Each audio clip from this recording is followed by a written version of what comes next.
in the past. I don't currently have any casters with me, just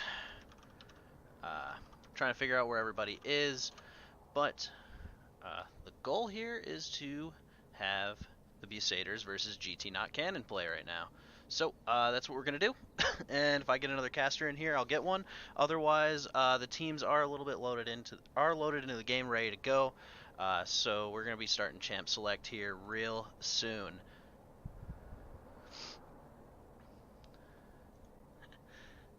It's okay. Alright. So give me just a moment. We'll get these guys into champ select and we'll be joining you in just a second.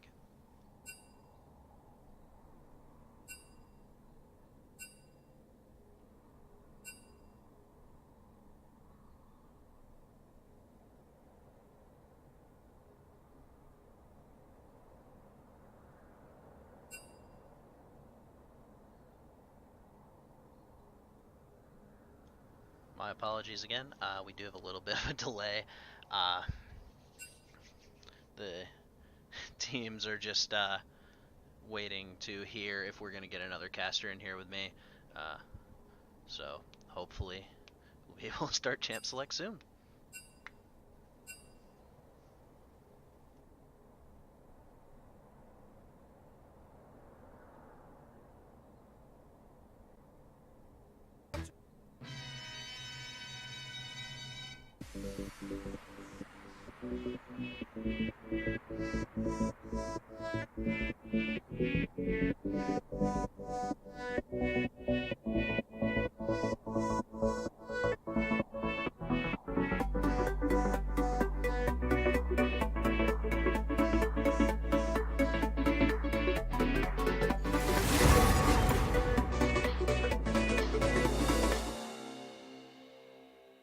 That was fast. Looks like they are in champ select now. On the left we have GT not canon. On the right, the Busaders for game 1. And well, no, I'm just first ban Zach. That's pretty ideal. If I look at it, they do have a jungler on the side of Busaders who plays quite a bit of Zach, actually. Anyone knows, Nova Typhoon has about 250 games of Zach this season. If I'm looking at the red side here, I'm not really sure what to expect. Lissandra, not super common in the meta right now, but if you have Blankiora really comfortable on that, she can be a real menace. With all that CC, with her ability to prolong team fights and initiate well, despite being a closer range mage here, or mid-range mage that is. It's okay. Get another jungle ban. Looks like they're going to try to focus down Nova Typhoon, reduce his ability to initiate team fights and run team fights basically by himself. The warrior spirit is never broken. A lot of jungle bans going down. 001 we're going to call him today. Definitely could be a menace on that. I've heard he's pretty good at it. Now I'm angry. Real powerful support champion right now. If the Mighty Mead plays it, it's a real good priority pick. And again, it looks like their team's trying to cut down on the initiation ability of the Busaders. Grounded. Coming out to Leah, that's most definitely another jungle-sided ban. She can still be played mid. It's not the most amazing, so you could see it as taking away a good flex pick, but not super likely. And Gray's first pick, still really strong. You got the 3 AD lull nerf coming in this last patch, but you can't be 100% sure that's going to do very much to him. It might reduce his early skirmishing power, but with the Xin Zhao taken off the table here, there's not going to be many junglers that can test him here. And then Xayah coming out real early, real powerful AD carry. We didn't see any AD bans, but the Lovers Duo is really powerful, transcending meta for the most part. Really strong laning combination, tons of AoE teamfight utility, and a real good pickup here. Although we do still have the Kai'Sa and the Lucian on the board, as well as Braum, Morgana. A lot of good options for GT not canon for their bot lane. However, they do know what's been locked in, so they don't necessarily have to pick things up. But Morgana trying to avoid having the Morgana banned away in the second rotation, although the 80 carry pool is pretty big. Oh, but Blanquior is actually switching his hovers to 80 carry picks. Caitlyn and Morgana, another good laning pick. Morgana can spell shield a lot of Rakan's engage and kind of reduce the effectiveness of About to Bust's Rakan's engage ability here. And Aatrox, just really strong, powerful pick right now. If you're watching Worlds, Aatrox and Urgot just facing the meta, just constantly being the main two go-tos for top lane. So, are we going to see the Urgot then? Yes, we are.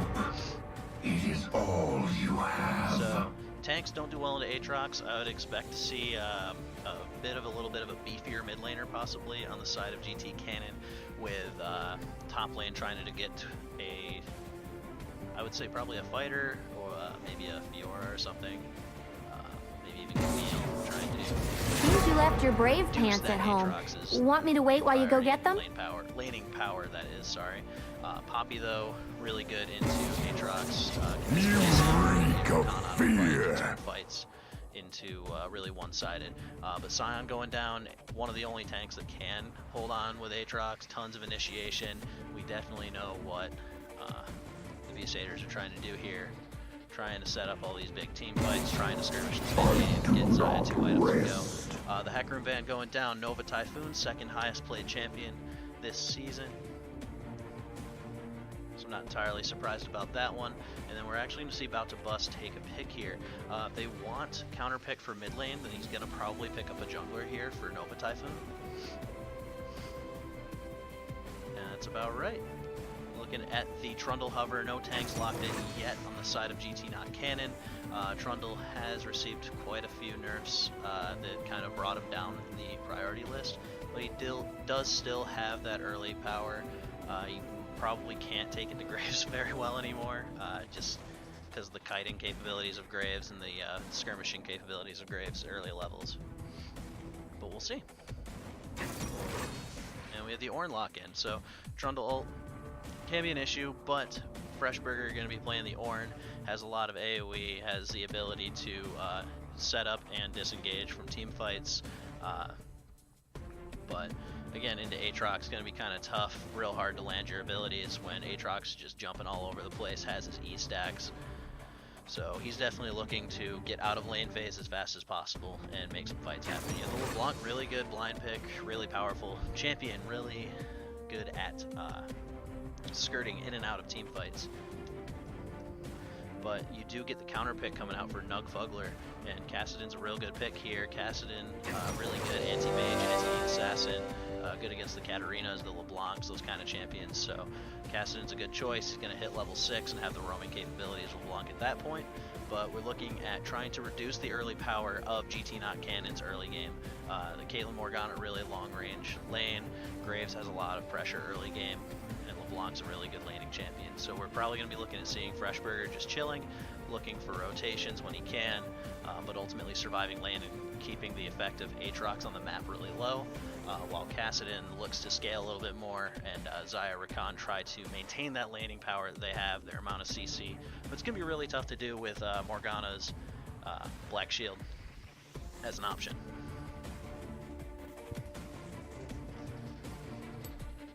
As we finish loading into Champ Select, we got about 3 minutes of just chilling in here, talking more about what the teams have picked. You got the TP on Kassadin. He's looking to create advantages in lane, get that Catalyst really early, try to get going on his scaling as soon as he possibly can.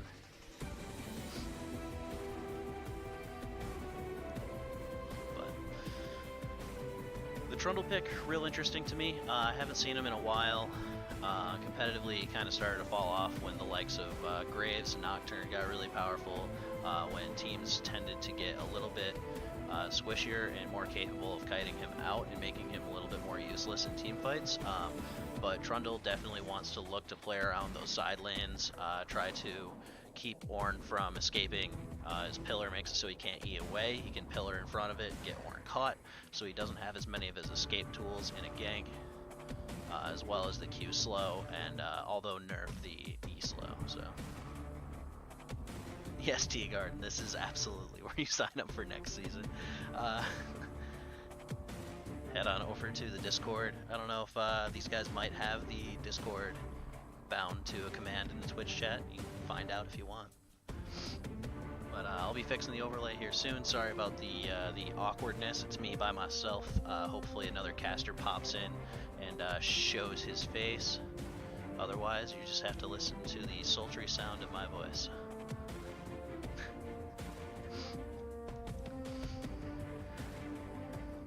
So far this season, Graves has kind of shown his ugly face in the league. He's really powerful. I don't think the nerf's going to really do too much to him, and 001 does play him to a good extent. He does have a little bit of a performance gap going from him to Bulby or Nova Typhoon here. Nova Typhoon is a really powerful jungler, but he isn't on one of his necessarily huge comfort picks here, so he may be able to look to take advantage of that. But Blankiora taking the LeBlanc, real high priority pick, good 60% win rate on him in solo queue, so he does know how to play the champion, he does know how to play it effectively. And then Burger gonna be able to get out of lane pretty easily. Ornn can survive it as long as he stays out of Aatrox's knockup range. But I'm actually looking to see how this bot lane goes, because it's going to be real back and forth. Both of these lanes are powerful, both of these lanes are capable of creating advantages here, but proper stacking of their CC can make a pretty effective gank for the Trundle here. So prioritizing whichever target Morgana doesn't lack shield here. You can blow flashes pretty easily and look to take advantage of that, but Blankiora probably not going to let that happen. He's going to have the roaming advantage pre-6, but Kassadin's just going to look to kind of mitigate his effect on the game. And it looks like we're actually just about to finally get into the game, so let's get going. Let's see what these keystones look like. Let's see what they chose to go with, see if there's anything weird here. There we go.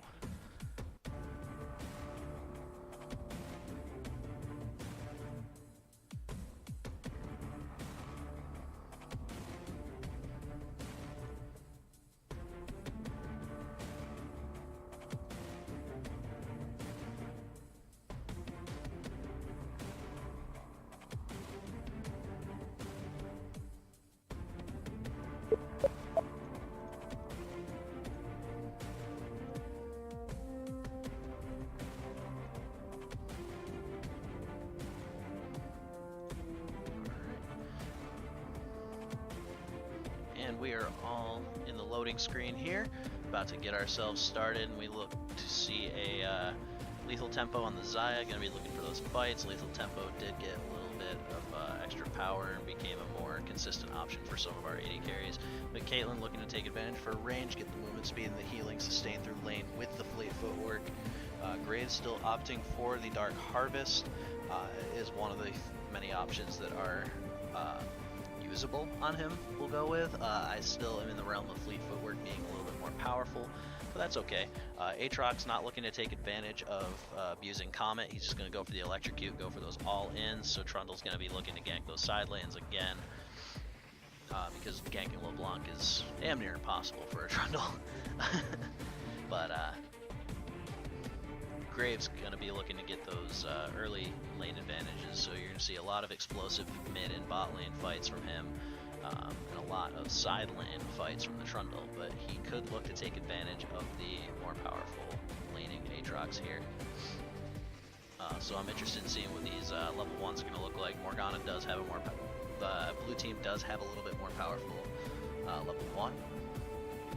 So we might see them stack up here to the 5 point of the Busaders. I don't know as though they really have anything in terms of early power.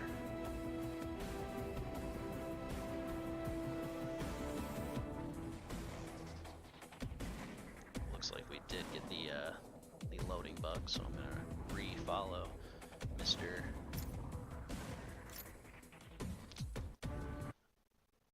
Gonna go ahead and re-spectate Mr. Freshburger, wherever he may be. Where is he? Oh no. I don't think I have any of them added. That's not good.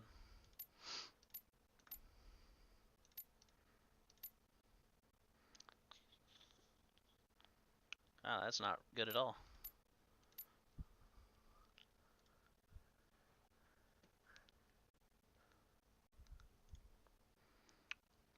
just a moment.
Alright, it does look like due to the spectator bug and me not having any of them on my friends list, I might not be able to actually join up with this game. So, unfortunately, we may have to rejoin during game 2 here and miss out on game 1. Hey, Yergista, you friends with any of these guys? I can find a sneaky way into the spectator by having you add me, then you spectate one of them, and then me spectate off of you. But unfortunately, due to Riot's fun game being coded well and me not being friends with any of them, I can't join.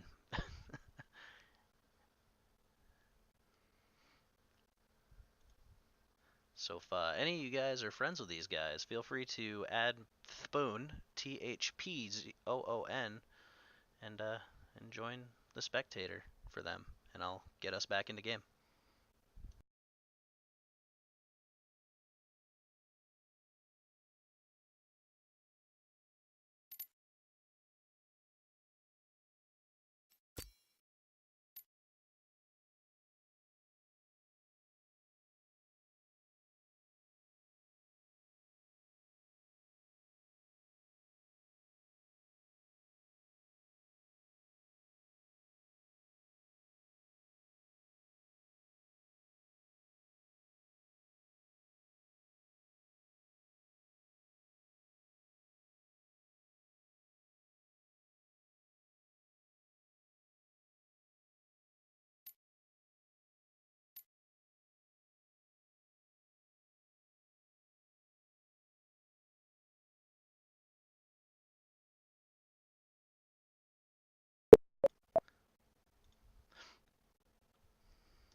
And it's okay. iGlory has added me. We're back in.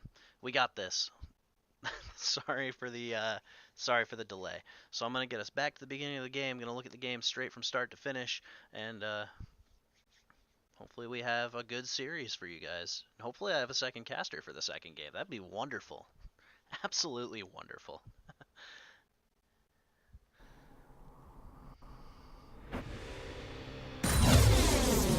There we go. Let's head back.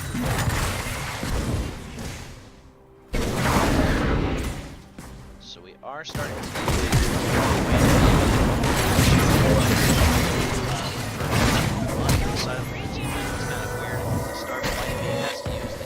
About to bust, has to use the heal. Blancura trying to come in.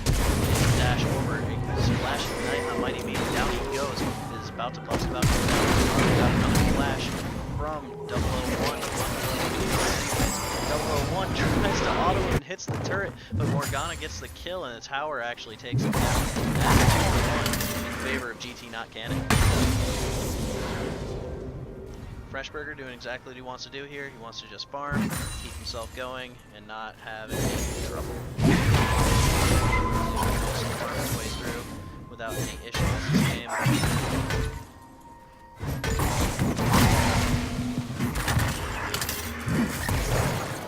But we are getting the electrocuted.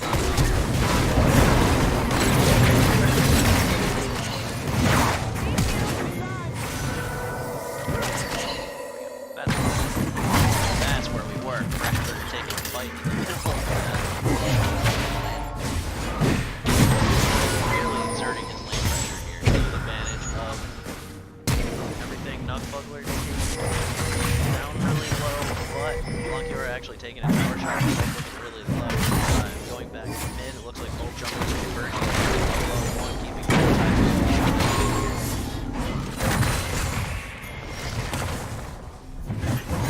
bot lane matchup's going pretty well. It's pretty easy across the board.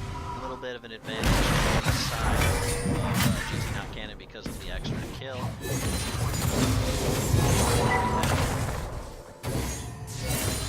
Bug number. This is gonna be my first time casting these two, the same summoner name. Our soul lane roll the and not really gonna be able to play Graves looking to play around bot lane. Yeah, he's ganked multiple times.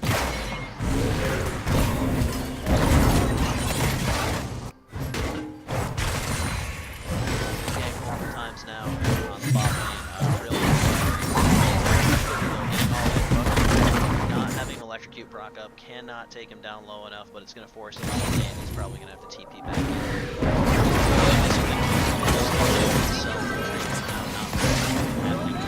just a small break, got to get but bot lane back to farming. Do see a call coming back from the Caitlyn, so that's pretty good for Caitlyn. Gonna just have a real big spike when that's finished up. Maybe use an item of importance that sounds like Stormraiser. Trundle's actually much bigger advantage farm. He's farming out pretty well. He's farmed relatively fast, hasn't had any kill participation quite yet. The Graves actually be having more up 2 kills. He's been involved in both so far. Got that 100% participation. Getting real low on mana here.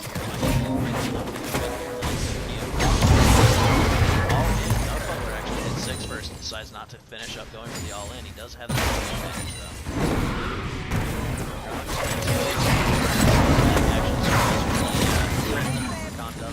Does not accomplish anything here.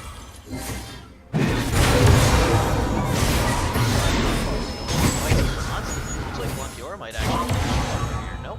The minions might kill him.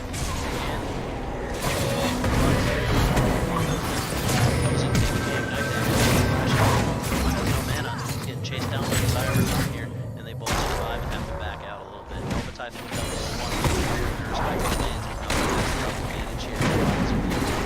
He's going to be getting this push in as the Tiamat going to be moving really fast with his 13 CS.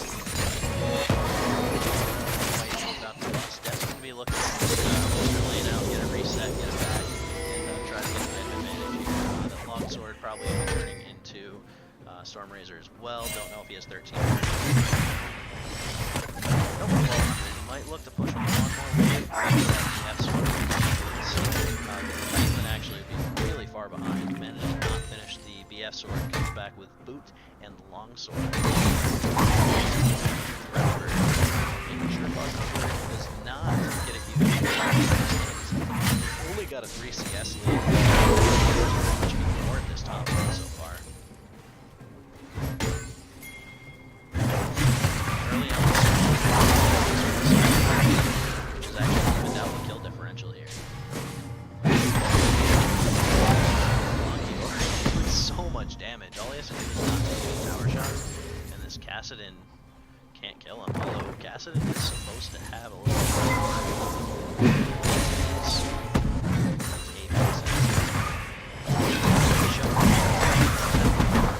long speed, kills, has Kassadin just going to be scale as that team is going to be stacking up as the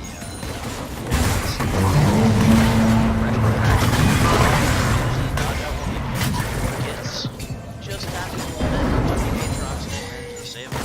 Trying to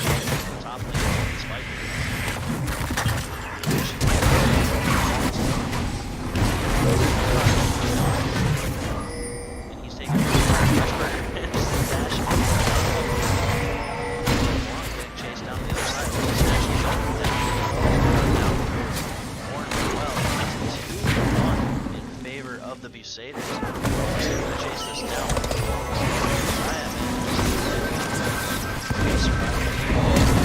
Graves getting real low, about to bust, trying to chase him down, but doesn't have a buff to chase him down with, and no mana. Mighty Meat's cooldowns is down. Morgana manages to get him.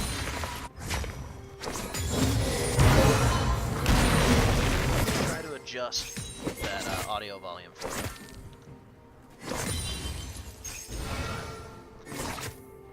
But significant advantage in the favor of. There we go, that's why. I should sound a little bit louder now, but Nugbuckler, while I was adjusting my audio, manages to take a kill down on the LeBlanc, which is what we're looking to see from the cast in here. He's real powerful. LeBlanc can do. Nugbuckler missing a couple of his knockups, finishes his Q off.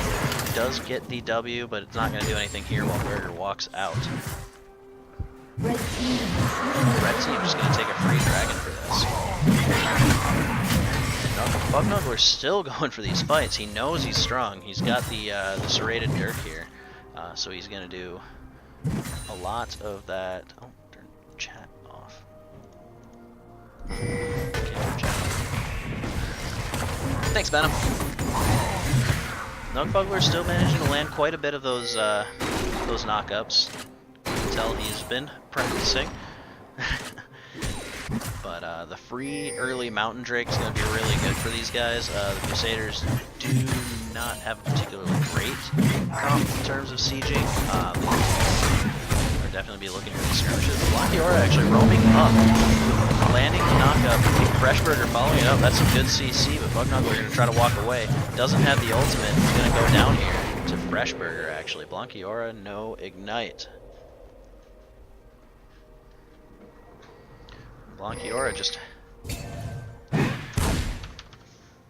I'm on direct camera. So we reset back to farming.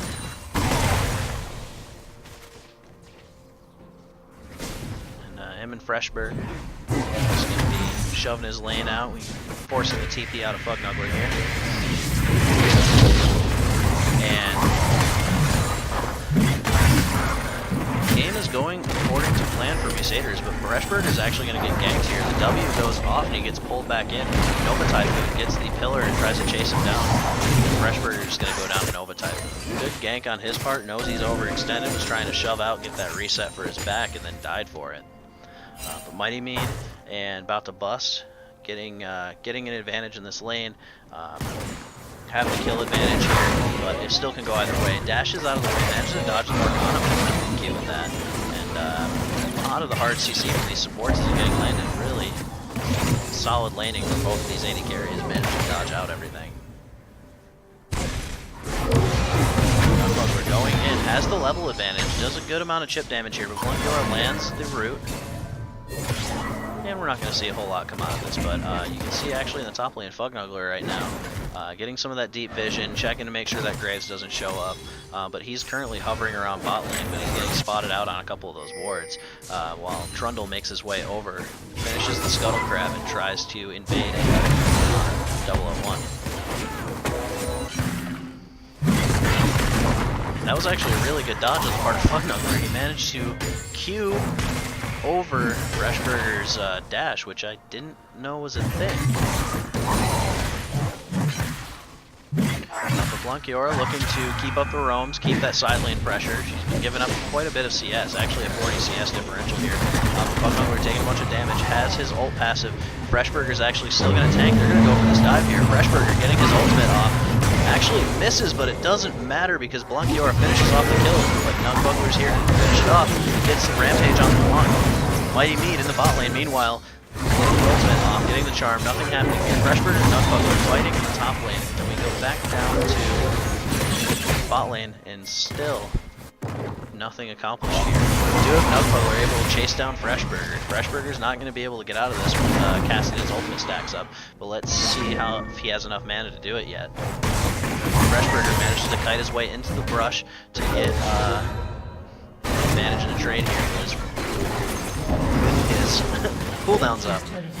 And that's actually a first turret favor of GT Not Cannon. Freshberger going to try to go for the dive, but Nugfugler barely survives and gets out. That is tragic. But now the tower's down. It's really going to open up the map, allow this Cape Morgana to roam, try to get those last 20 CS of the Cull, and try to affect the map a little bit faster, get this snowball going on the favor of GT Cannon. Now, at the same time, Busaders are still holding on to a 1k gold lead. Could be attributed to the Drake as well as CS differentials. We do have 115 CS to 85 on the side of LeBlanc, so that's pretty significant. That 430 CS lead. I can't do math today, apparently. LeBlanc knows that he's fine, and popping the sweeper, make sure nobody can see him. But we are setting up to test this Rift Herald. 001 trying to make his way in there and get a fight going. He's kind of kiting out to the side while Blanquior tries to fight Bugnugler and loses. Nugfugler loses. Bugnugler is kiting out the entire team, picking up the Rift Herald while everyone's really low here. Nova Typhoon trying to get on top of Caitlyn, but Caitlyn's surviving and kiting out this fight really well. He's over the wall and survives, but Nugfugler are going to try to chase it down. We have 2 low members under the turret on the side of GT Not Cannon. But he's going to get out. Nothing's going to happen. We're going to reset here. We do have a Rift Herald in the hands of Nova Typhoon, so he's going to be looking to take advantage of that there, try to get a tower down and utilize the towers. Blanquior actually misses the stun, hits it on a minion, trying to get the dash out. About to bust, almost gets the kill, but Blanquior has to flash out. And Freshberger and Bugnugler actually swapping lanes, heading to the opposing lane. Blue team's turret finally goes down. That's a top mid lane turret for Nugfugler.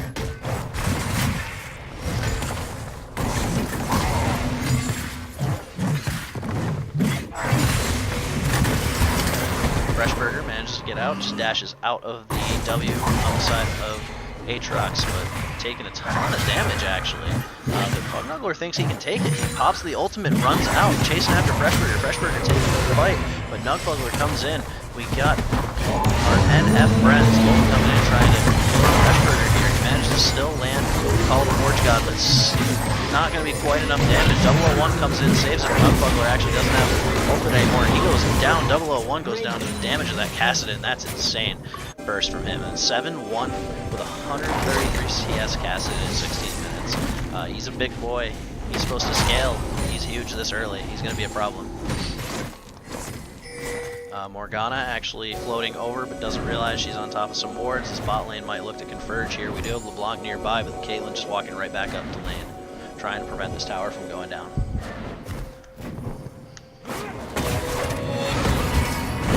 Actually, self-black shield lands the Q, gets a little bit of auto attack damage along with the W. Caitlyn's just going to look to do what she was doing earlier in the game, just farm up, push the lane, farm up, and hopefully siege a tower just by existing. That is another Drake at the same time on the side of Busaders. They managed to get an Ocean Drake now, got a lot of siege potential, a lot of sustain. That would have been really bad on the side of GT Cannon for these guys, so really good of them to pick this up. And again, just a lot of super boring trading, but Bugnugler actually going to get a gank here. And Mighty Meat down here, he stun up, pops out Morgana ultimate, Nugfugler coming in to clean up the fight. They split up here, now the Caitlyn is getting caught out by Nugfugler and going down, while Bob the Bus takes her down. But Freshberger gets dove by the top jungle duo of the Busaders. That's going to be a turret on the bot side, and yet another fight actually at the top. Rakan goes down with the combo of Blanquior and 001. Graves and LeBlanc have a ton of burst damage. You can really see it here. They're trying to take the Kassadin down. It's going to follow Blanquior out of the way. Almost kill the clone. That Rift Herald looking huge right now. Taking down 1 tower, almost 2. It's going to go down real fast. There's Nova Typhoon and Bugnugler. Huge waves. They may even manage to get 1 proc. Oh, they're going to back off. Have no vision on GT Not Cannon, so they're going to take their successes here and run away with them. Looks like Rift Herald's actually stuck trying to farm minions instead of hitting the turret. Is Shelly going to make it? Shelly's going to make it. Takes 1 last tower shot before dying. Gets a huge chunk on that bot inhib turret. So at this point, we're probably going to see a reset come out. We have mid lane turret still not down for GT Cannon. Is a 4-to-1 turret advantage. We're starting to see that reflected in the lead of the Busaders here. But both of these teams do still have later game win conditions. They both still have pretty huge characters in their own right. The scaling of Graves and the tankiness of more late game is going to be huge. While this Caitlyn does need to look to get some of her scaling items, but she's still sitting in the smoke racing. That's a really good Morg Binding. Managed to stop the Rakan's engage here. Markiora trying to go for a trade mid, but that's a ton of damage on the side of the Kassadin. Can't get anything done here. Opposing has to flash out. Not going to survive the W. Gets pulled back in. They're still looking to get him, but the Call of the Forge God saves him. He manages to get out by the skin of his teeth. And that's a 1v3 for Freshburger. He's huge. Aatrox actually has his ultimate go down. He's getting chased down by the Morgana. Almost dies. Markiora takes him down, but the Markiora goes down for it. Looking at a couple kills on the side of the Busaders. GT Not Cannon's Freshburger trying to survive, but he's getting stuck between 3 Busaders players, and that is a triple kill for the Kassadin. Our boy is huge. 11-1.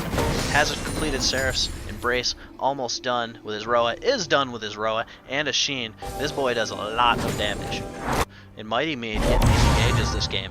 Looking real big, but the carry potential of Nugfuggle in this game is insane. Post going to try to clear this out. Nova Typhoon not going to be able to get too much damage on the turret. Post is really good at engaging in sieges as well as preventing them. So if I was GT Not Can at this point, I'd be starting to try to get vision here and there, try to prevent. But Nugfuggle doing a ton of damage to Roma. Graves going to come in, 001, getting a lot of damage down. Nugfuggle going to get his way out of here, while the blue team has 4 members chasing him down. He's finally going to go down. That's going to be a ton of shutdown gold if he gets him, but the Ignite goes down, does not die. Kassadin has blue buff, too many ultimate procs, and way too much mana. This is a lot of fighting back and forth over the Baron Pit right now, while we have lane priority on both side lanes in the favor of Busaders, but it looks like we do have lane assignments that are going to try to change that. Blankior trying to get this lane pushed out a little bit, get the Graves going, get some vision on the Baron Pit. The Busaders have lined it up with their own wards. Luckily about to bust. Does a lot of damage to the waves. Can't really do much, but Rakan actually getting the engage. Blankiora gets the Black Shield and survives, but Roma's actually going to go down while the Busaders collapse on the mid lane. And Nugfuggle are going to try to chase down 001, but has to flash out. So Rakan up here, getting mid lane pushing. That's a man advantage. We see the Ornn coming in, going to look to stop them. Or he's just going to look to clear some vision back out. He might look for a flank here. He does have priority on bot lane now. So let's do that. While I fix the volume again, Nugfugler gets another kill, almost takes down Blankiora a second time. And that's a siege on the mid lane for the Busaders. This game's starting to get out of control as we're looking at about an 8,000 gold lead, 8,500. Freshburger tries to zone him out with the Call of the Forge God. Just gets a knockup, but doesn't have any follow-up to go with it. Roma just standing there not knowing what to do. Blankiora does a lot of damage, but doesn't have any viable targets this game and has to back out.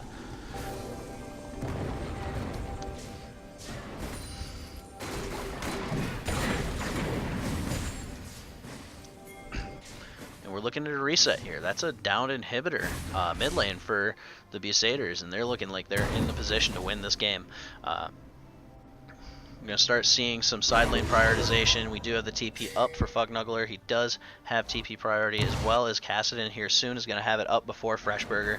So we're going to be looking at a 1-3-1 setup here, possibly splitting the map, getting free Drake, getting the free Baron, and we'll see how it goes from there.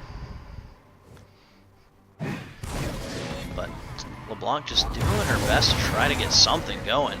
Freshburger can't even get any damage while Nugfugler just chases him down. He has a blue buff. I am a big Kassadin. I am 12-1. You can't do anything to me. I'm just going to keep sieging mid while my team takes another Mountain Drake for free.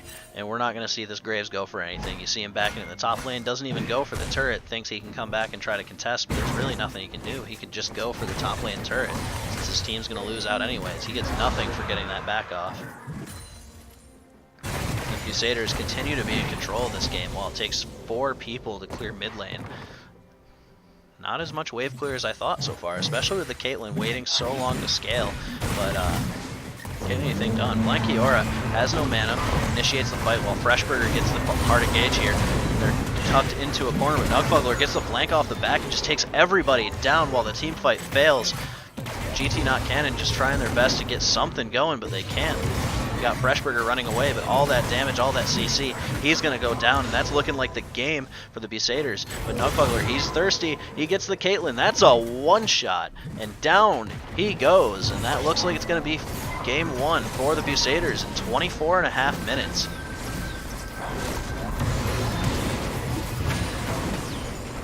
That is it, my friends. Game one in favor of the Busaders.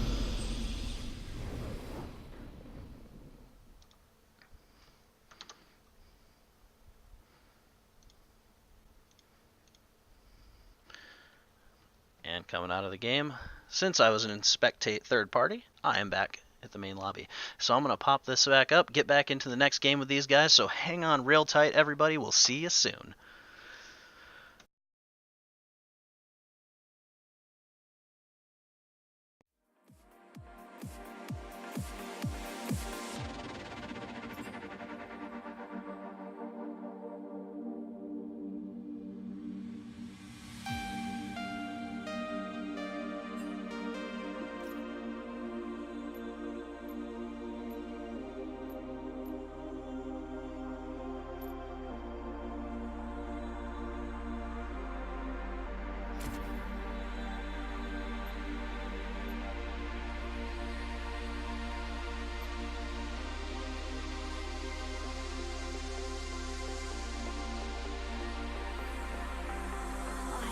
Confession that you're my obsession.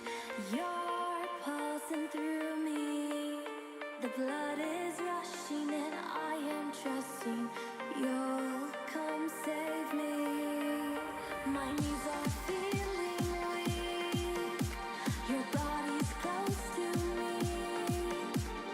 I want you to come rescue me.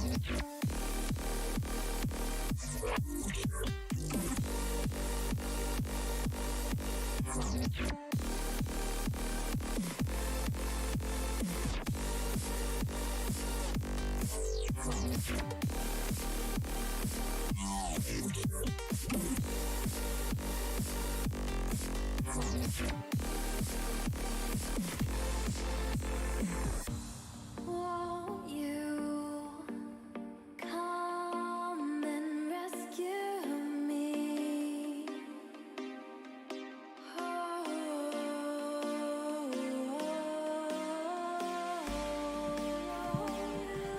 Ugh.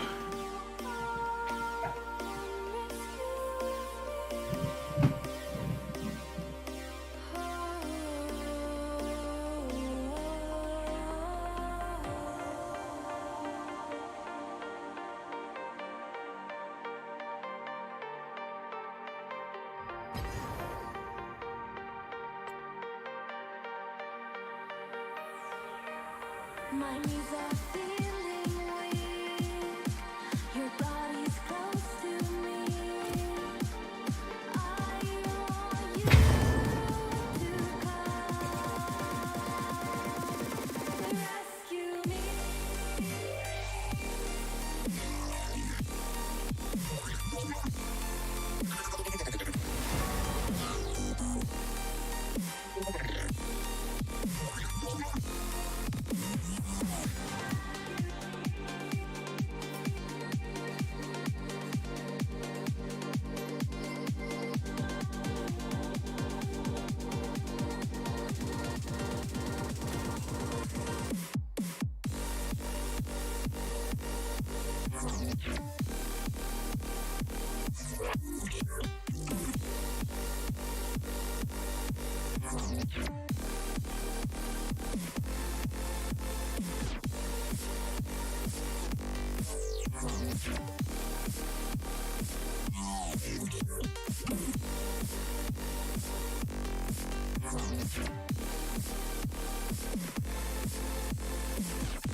What is up, everybody? We are back, and we are in Champ Select again for Game 2 of the Busaders versus GT Not Canon. Now, it looks like the teams are actually going to elect to stay on the same side. We have Drowsy coming back in for the Busaders. Not that they really needed it, because they took Game 1 for us. And not only are they staying on the same side, you have a new caster with you. I'm the True Light. Hello? Thanks for joining us, True Light. It was very lonely. No problem. I can only imagine how difficult the solo cast was. Whew, getting in the game was fun too. Make sure you add somebody that's in the game for spectating. I got the client bug, had to add somebody else, have them spectate, and then respectate. That's fun. And I know it's not the most professional thing in the world, but I actually am new to streaming for the league as well, so I'm sitting here making sure that I have the scores updated. Oh, that quality's so low. I'll fix that in a sec. Text. And then blue side is going to be GTC. Okay, so GTC electing to ban Zac, Nunu, Alistair, while Busaders ban the Lissandra, Xin and Morgana. Are any of these picks from last game? No, they were, yes, the Morgana was in the last game. She was pretty much the only problem, but this is a good idea. First pick Aatrox. Fognuggler on the Aatrox was actually a menace. Despite dying quite a bit, he created a ton of pressure in the side lanes. I'm not sure if I asked you this. Who won game 1? The Busaders. Busaders. So Yeah. it's Busaders up 1-0. Fognuggler, I think, yeah, I've seen him on the Aatrox before, has performed well on it. And overall, Aatrox just the strongest pick, but since Aatrox is gone, and because they have red side, looks like Busaders have elected to draft the Zyra Khan combo for the bot lane. Yeah, which we saw last game with the different AD carry. They actually went out of control with this lane combination, but let's see if opposing actually elects to take the Kai'Sa this time, because in game 1 they took the Morgana Caitlyn lane. Now, if he locks in the Lucian, I'm actually going to be a little curious if the round 2 bans include a Braum. I'm not sure if Roma plays it, but it could be pretty problematic if he does, and they don't ban it.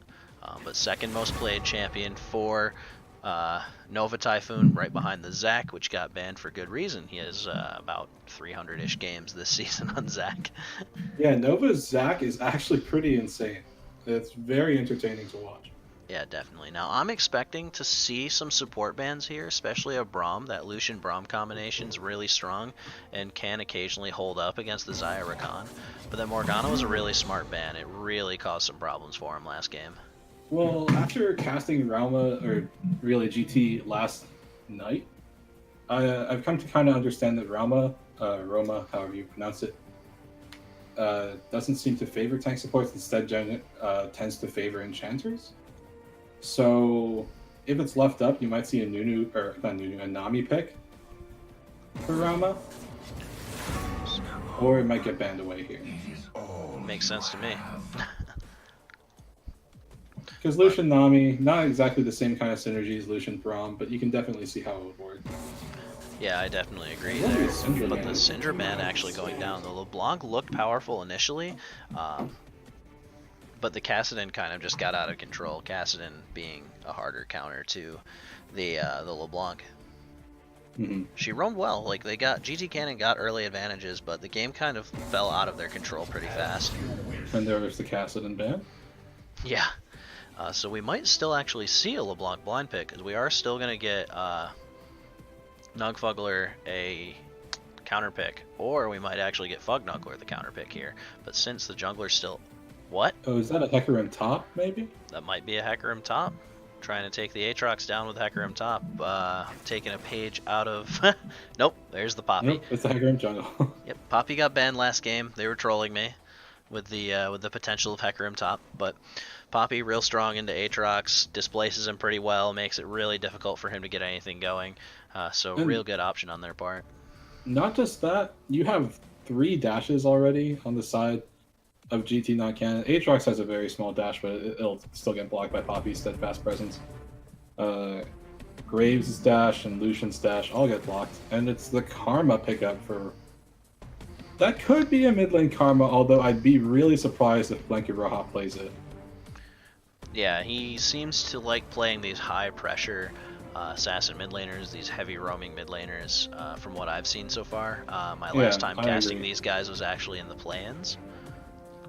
And that's kind of what Blankior did. He carried on there's the Echo. Yeah, it's okay. Exactly Echo, right. So it is Karma for Rama, Echo for Blanket Roja. But it is a pretty mobile... don't troll us. No, come on. Come on, Come we know what you're gonna do, Nugfugler. Pick something else. There you go. He's hovering the Galio, looking for some real hard engage, but that's gonna put a lot of the damage responsibilities on the Xayah here. The Annie getting hovered last, and Annie actually getting locked in, going for that Wombo. I don't know how that does into Echo. Echo's pretty mobile. I gotta say, this might be a callback to the series last night, because in Game 1 of the series last night, Guardians of the Rift completely plastered GT not canon with an Annie pick. So this might be a callback. Like, this isn't the same teams playing them, obviously, but it could just be like saying, hey, we know that you guys didn't play well against this last game, or last time you had it. So let's see how you do against it now. Who did they played Guardians of the Rift last night? What's the what are Guardians the of the Rift. records looking like for these guys? But Guardians of the Rift just picked up their first series win last night versus GT not canon. Interesting. So You know, the Busaders holding up. They seem to be a pretty powerful team. They've got Drowsy and Nova Typhoon there that seem to take a ton of weight for their team. yeah. So on the side of GTC, we are seeing two ignites on the side of Busaders as well. Neither of those mid laners electing to take a defensive summoner. They're going to try to look to... Oh, that is a Hecarim top. That's a Poppy jungle. Yeah, look at that. I was gonna say, like, didn't we discuss a Hecarim top? Because Fight Nuggler does not have Flash. He has Ignite, TP. Have we seen Spellbook Hecarim? Is that a thing? I'm not sure if Spellbook Hecarim is a thing. I think it's definitely something that, like, I think Spellbook is something that if you know how to utilize it properly, it's incredibly strong. Because we're about to find out, because that Hecarim's sporting himself a TP Ignite this game. His only way of escaping is at level 6. He has to press R, and hopefully his E gets him fast enough to escape. But this Aatrox has a lot of self-displacement, has a lot of knockouts with his Q, so maybe it's just disrespectful too. Yeah, I mean, the thing about the Darkened Blades knockups is that they're all kind of conditional. Like, you have to get the edge in the first two and then the center in the third. So maybe that's something that Fugnuggler thinks that he can play around rather easily. Sounds good. He did play well around the Ornn last game. He had the Aatrox in that matchup, however, so he probably knows his way around Aatrox. He probably watched Licorice play it in LCS. And some pro players have gone on record saying Hecarim does really well into this new Aatrox. So maybe he thinks he doesn't need the Flash, or the Ghost even. But again, like I mentioned, it might just be a spellbook. What other runes would you end up wanting to see on the Hecarim? Theoretically, you could look at Predator, or you could look at Phase Rush. Those are the only, like, Predator, Phase Rush, or Unsealed Spellbook are the only three that I might think of. Yeah, I can't think of anything else. No, like, okay, this is just me, like, spitballing here. But there is a world where you start Boots and you're a Predator Hecarim, and you look for an invade. Let me When you just start throw your my charge- tinfoil hat on real quick. Let's do this. Yeah, of course. Like, what else are we gonna do in these 3 minutes? Talk about something substantial? Of course not. But last It's game, all about the theory crafting, man. last game we didn't see any invades. It was just, I think we didn't see any invades. I got the spectator bug and I mean, missed the early game. I'm just kidding. Like, there's no way. Like, there's no way you would see an invade from the comp that Busaders have put together here. Never know. Like, Annie, okay. Annie would have to start W, charge it in base, then get like a flash multi-stun. Rakan follows up with grand entrance. Like, it would have to be amazing, is what I'm saying. It would be something truly exceptional, and GT not canon would have to be caught completely off guard. Makes sense to me. Alright, and switching into loading screen here. We're about to try. We'll see if we clear the first hurdle of the spectate bug. The Loading first screen. hurdle. Yeah, because there's So- two hurdles. There's the loading screen hurdle, and then there's the in-game hurdle. Because sometimes you get into game and then you get hit with a spectate bug, and it's glorious. Oh, that Because sounds, you just... Oh, and it is the phase rush on the Hecarim. sounds just fantastic. Yep, phase rush on Hecarim. No spellbook coming out this time. And do we see anything interesting other than the Hecarim Poppy? Annie has Predator. Annie has Predator. Yeah, so this is probably very likely a movement speed Annie. Like, there's a few schools of thought when it comes to picks like Annie and Vhagar, and when you see the Predator on them, it's like, I'm gonna prop Predator and I'm gonna ult you and you're gonna die. That's generally how it works, and it's pretty funny to watch. Not gonna lie. Yeah, and you do see the sorcery, so there's probably a celerity in there somewhere. So that movement speed's gonna give her an even bigger burst of damage. Mhm. And realistically, just like, how do you run away from an Annie just running at Mach 10 at you? The side of GT not canon is pretty mobile, so there's a chance they could kite her out when she's trying to start and engage. But when you have Poppy and Hecarim being able to flank, Rakan with his million-mile engage, there's a good chance that you might not be able to run away, and picking off at least one player could be problematic. Yeah, and you can see that Rakan has opted. Oh, I got the spectate bug. Me too.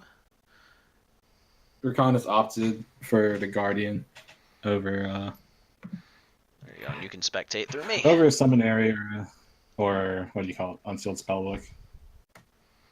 But anyhow, I'll just pay once my client resets properly. Gotta love the spectate bug. Right. I'm already back in loading screen, so it's looking good. Okay, let's look for you. I'm Spoon.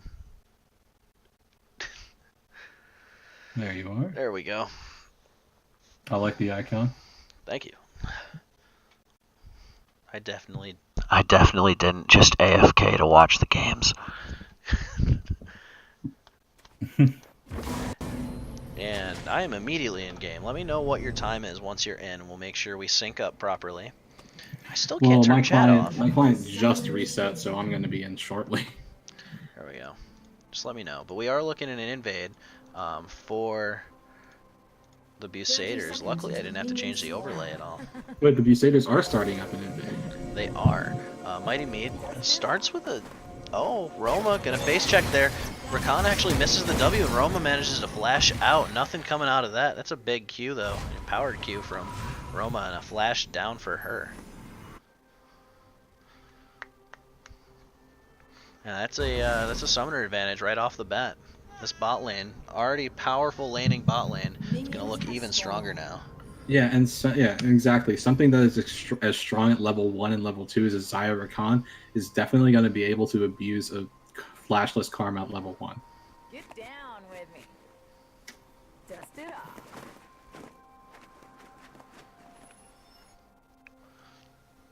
Now we're waiting. Just going to be a standard start now. Although Xayah... Oh, it's going to be a standard start, but Poppy's going to start in the top lane. Going to grab that red first. Might see a solo lane early gank at level 2. The empowered auto. So long range empowered auto can start that red buff, if I do recall. But Rakan was thinking about just cheesing. throwing out the incinerate constantly into Micah Roja here.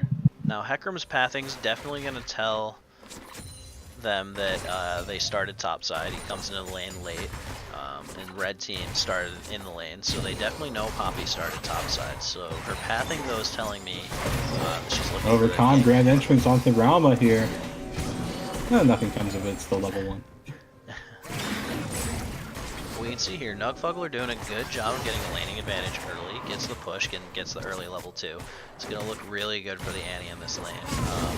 I do see Echo having his strong level 2, so if he wants to get a full combo with his electrocute, he might be able to.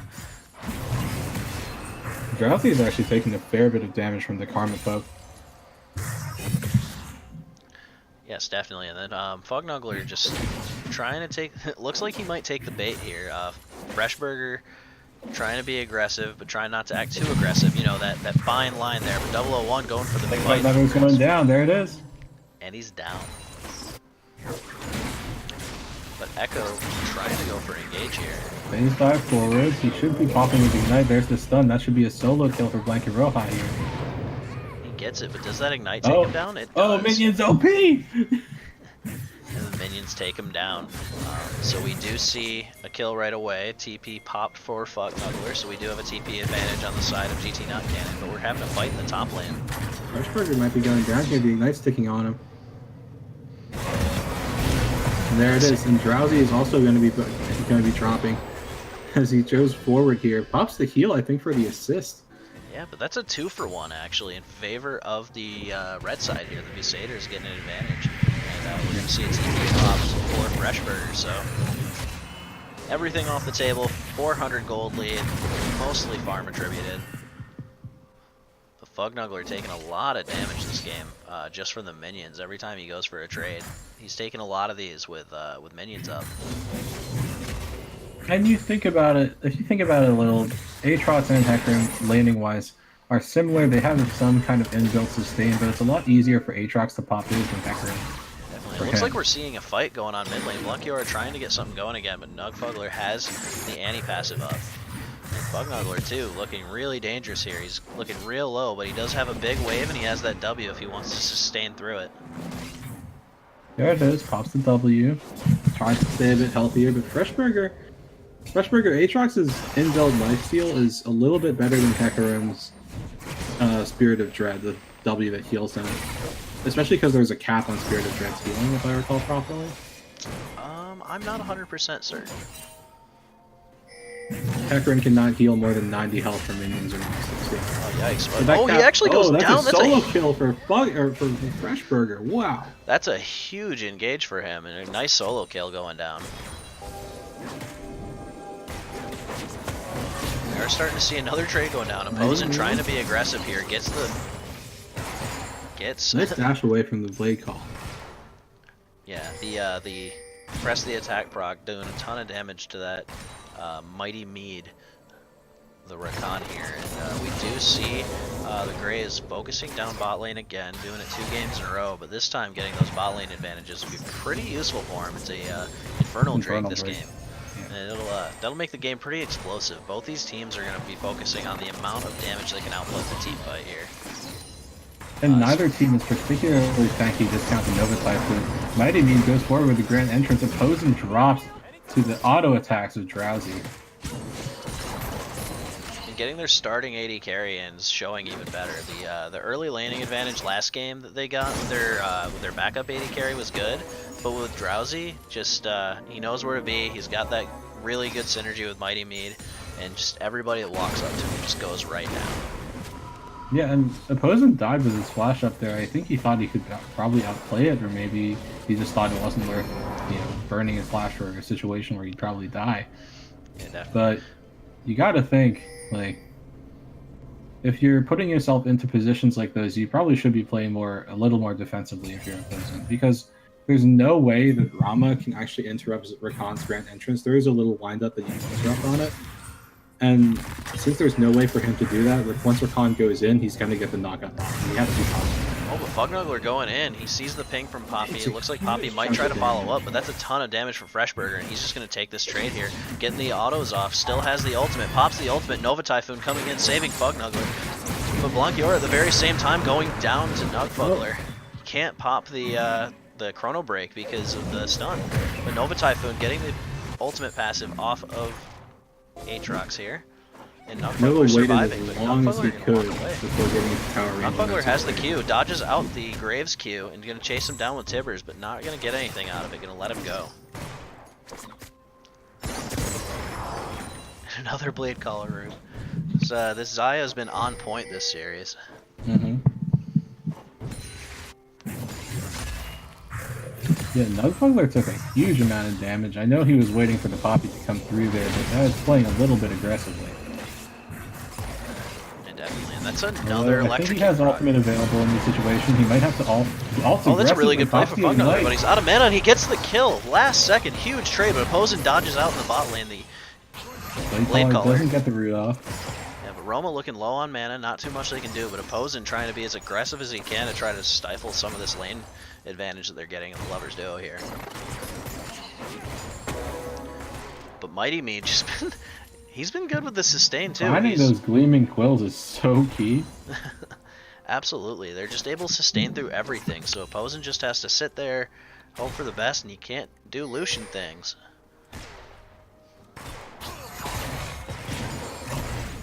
Although, it's a nice skin. Good job. It is a very nice skin, I agree. So, with things being as such as they are there, let's take a look at the gold. In top lane, you have about a 400 lead for Freshburger, not surprising. Given, I think he got the first blood. Yeah, Or definitely. no? But Fugnugler going for the roam. The Nugfugler-Fugnugler combination is, they've been really good about these roams. These two take advantage of any time they get lane priority, and honestly, Fugnugler's been getting taken down a little bit too much by his aggression. He's getting beaten in CS now pretty bad. So he started to look for roams every time he's pushed out. He doesn't want to die again. But Freshburger getting a ton of damage on the dive. Fugnugler actually gets brought back in, but Freshburger going, has the ultimate, but Graves going to be looking for the dive. Goes for the Q flash auto. It's a nice pickup from the Graves. What I gotta say here is that, you know, Fugnugler looked for that roam down in mid. He didn't have Onslaught of Shadows available, so it's pretty much just running at Blanky Roja and trying to pressure him off there. And even though he does generate pressure, like, there wasn't anything that was quite done with it. Oh, but Nugfugler manages to land the flash ultimate. Rakan trying to follow up, but can't. Roma gets a good flash to get out of there. Opposing trying to take down Mighty Me, but he gets the E out, and Nova Typhoon ults them away. And this is lane priority for bot lane for the red team here. That's exactly what Annie with Predator wants to do. You pop the Predator, you throw the ultimate out. It just wasn't enough, or quite enough first to kill Rama there. And we see a response coming through from the side of GT Not Canon, headed straight for that Rift Herald while they try to get first turret down. And are they going to finish it before the TP goes through? He is. No. Or wait, no, sorry, the TP isn't going through. Freshburger, kind of a questionable TP. You burned that cooldown pretty substantially for that. Now Fugnugler's still trying to disrupt things, but he can't do it. Has the movement speed going. I think Fugnugler's fine here. He does have Onslaught of Shadows ability. He is on the wrong side of the map though, and he's going to get taken down to Blankiora. This is a much different. Can't follow. This is a much different team from the last game. GT Not Canon getting the advantages here, despite the first turret sitting on a 1,000 gold lead, give or take, plus an Infernal Drake. And that Infernal Drake is going to pay dividends because every single member of this GT Not Canon composition is going to be utilizing that Infernal Drake. Yeah, absolutely. Even as far as the karma, that excessive damage she gets from the from her AD. Oh, Blankiora dodges out the it out. That was pretty impressive from him. I thought he was gonna die. Yeah, I thought he was goner. But Nova Typhoon maybe going he for still the is. Predator. Nova Typhoon popping the Predator here. And a full combo on Roma. Roma goes down to the CC chain. Heroic charge into the wall. Karma just can't do anything to save herself. Yeah, every single time you think that GT Not Canon's doing better, some weird thing happens and Busader gets a pick on them. So let's see if we start to lose some turrets here. Because I do say they have a gold advantage, but as long as objectives keep rolling down for Busaders, that's a ton of damage on a Drowsy. He has to ult out of there, and Poppy popping up the W. But nothing to come out of it. Drowsy gonna have to go back, lick his wounds, and get back in the lane. Yeah, Poppy might not be brawn, but she definitely said, "Stand behind me." She popped that steadfast presence. Absolutely, and that is a pretty low HP turret for the Busaders. There's the Rift Herald pick. That's her pop. That's one thing that we weren't thinking about. Yeah, so this Rift Herald definitely used to take down mid lane. It's one of the harder lanes to siege early game. So getting that advantage and opening up the map makes it so they can continue to snowball these drakes.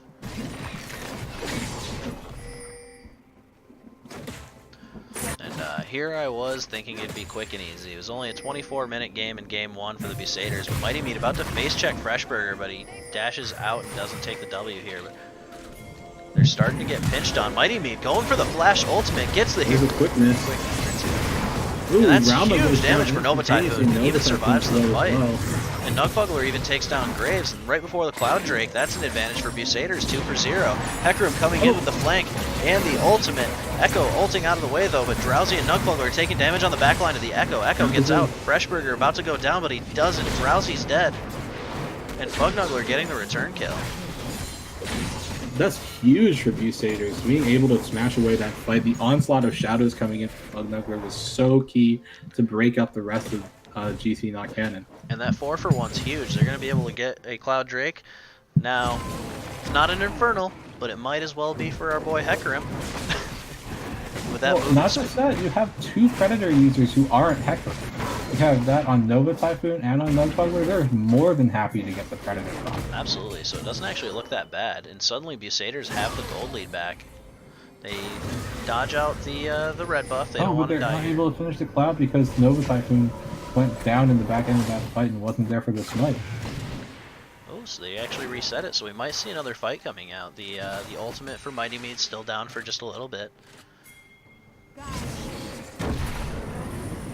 How do we set this fight up if we're Busaders? Because they seem to be on the back foot here and there. Well, not really actually anymore.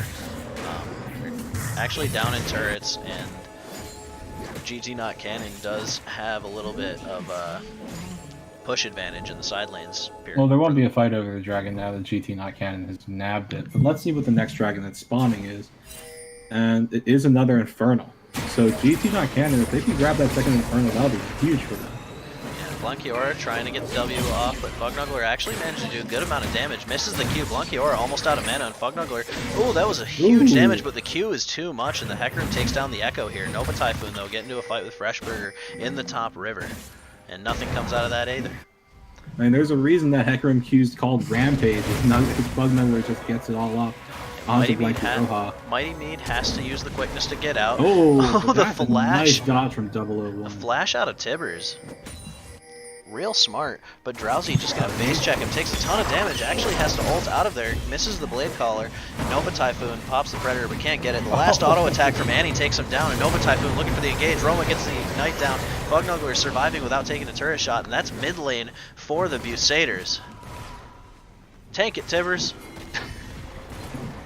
Tibbers, no! But at the same time, we have Freshburger up in the top lane, just getting his split push on, taking a ton of damage out of that inner turret. Oh, no, Nugbuggler's in a pretty bad spot here. Nugbuggler actually is probably going to go down here. Yeah, Blankiora doesn't even need the W stun. Fugnugler going to try to keep him from getting the turret. Ease him out of the way, just a little bit of damage less. Freshburger survives, not for much longer though, but he did survive for just a moment. He does have flash up, he wants to flash over this wall. Oh, he tricked him, he flashed up! But it doesn't matter because Fugnugler is too fast. That was a great flash trick though. Yeah, that was pretty impressive on his part. It's a shame that he's against a super mobile comp. He almost would have been better off not using it and just taking the L there. He did manage to get the inner turret though. No, but he had to do the theatrics, man. He had to entertain us. Are you not entertained? I am very entertained, honestly. What's entertaining to me? The fact that I can't turn chat off on the spectator client. Yeah, that's unfortunate the option's not working. Please, nobody DM me anything weird. Yeah, I think chat settings have been resetting themselves every single patch recently. and it's very frustrating. It's just weird. I can't operate any of the controls in the chat. But anyways, back to League of Legends. We do have river control for the Busaders for the time being. There is one ward that doesn't get picked up by a Baron Pink right there. You get that fun little ward that's pretty common. And this gold lead is neck and neck, despite the fact that GT not canon have a 4 turret lead to 1. Yeah, it's definitely just on the kills and a little bit of the CS. There's actually not much, but opposing going for that full engage, but Fugnuggler just going to walk away as fast as he can, has the blue buff, going to walk away like the good horse he is, has the CDR, probably have his E back up just in time to get out safely, but Blankiora trying to make a play on the opposite side of the map. Fugnuggler doesn't have his Q yet, is about to have the stun, gets the stun down, Tibbers goes down, but Nugbugler dies anyways, going to try to kite out Tibbers and try to not die to Tibbers. But in the meantime, you have the rest of the Busaders pushing mid, grabbing out that vital objective that they need to open up the map here. At the same time, you've got the side lanes pushing out. You have 3 people top lane getting collapsed on by the 4 of the Busaders. Are we going to see a fight break out here? It looks like Freshburger knows it's coming, but he's going to take the fight, sacrifice himself. Looks like Freshburger might int himself for it because Mighty Meat actually ease over, gets the flash grand entrance. Well, they're getting popped. Grand entrance goes down as well as the quickness. Freshburger going to be dropping here. Almost with the full Drowsy trying to set up for the blade caller here, gets the stun off, and down goes Freshburger. At the same time, Mighty Meat barely survives, and Drowsy goes down too. Or Drowsy gets the kill on somebody else. Yeah, so Drowsy nabbing survived. kills in exchange for dropping an inner turret top lane. It has to be a pretty good feeling for GT not canon because they're just able to get the objectives out. Have a little more flexibility on the map, such as it is. You're right, it's definitely reflecting in the gold lead. I agree. And 18.5 minutes in, that's a ton of kills already. That's a ton of damage to turrets, and having 2 Drakes down already. That's huge. With And Baron. coming up in 125 or so, you have that second Infernal. GT not canon. If they can grab that second Infernal, maybe they get the combat power they need to make Mighty Meat drop in that situation like they had in the top lane, or to just turn fights overall into favorable positions for themselves.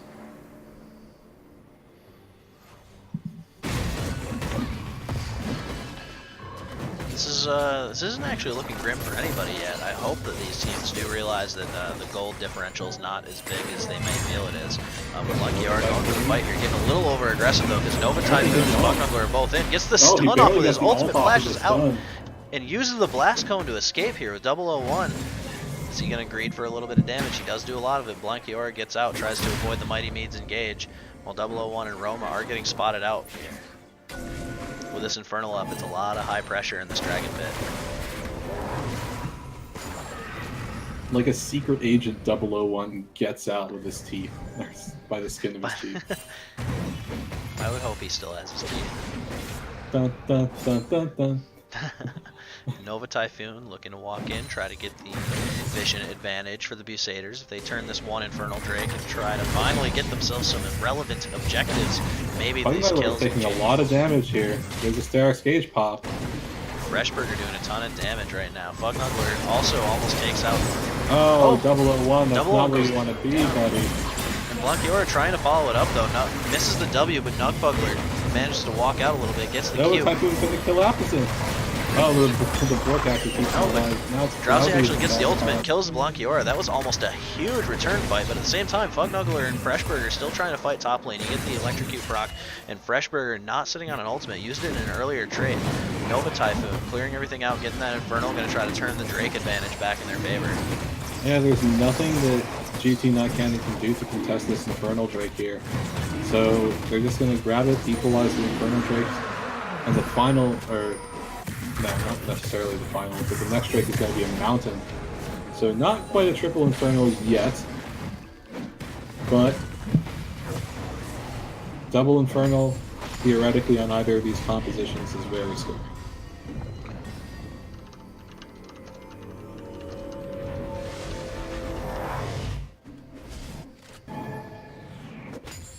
Mighty Mead spotted out by a scrying orb. Well, not scrying orb, scryers. What are the blue trinkets called? Anyway.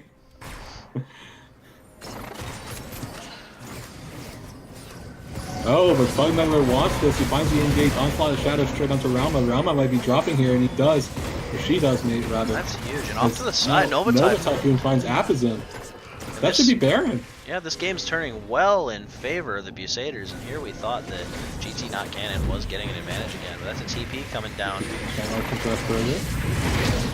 Freshburger cancels because of all the CC, so he can't really do anything. This is a free Baron unless Blanquiora makes a hero play here.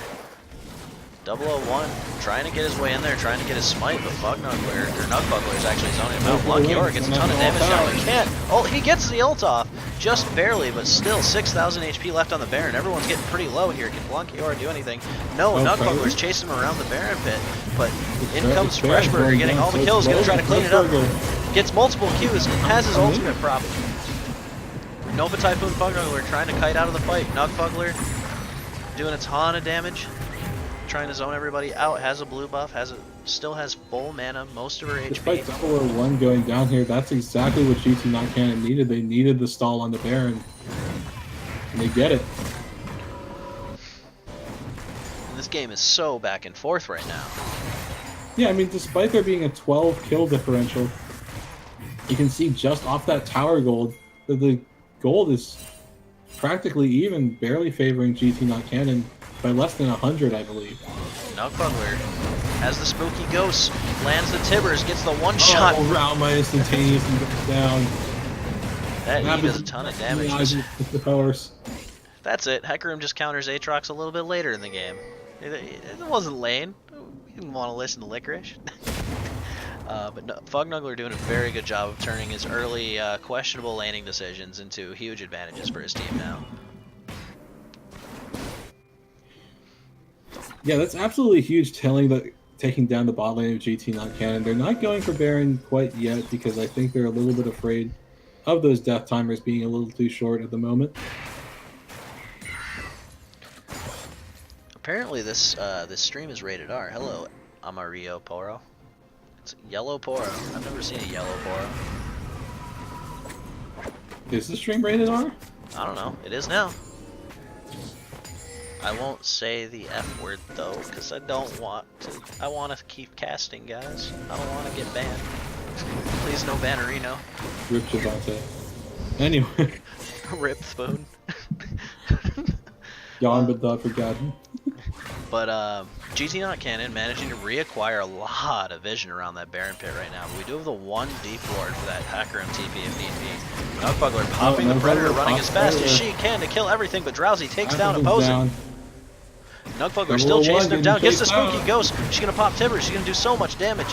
But 001's actually surviving a lot longer than we thought he would, but he manages to finally go down. There's way too many of them. Nova Typhoon getting the siege up on mid lane. They might not even need the Baron here.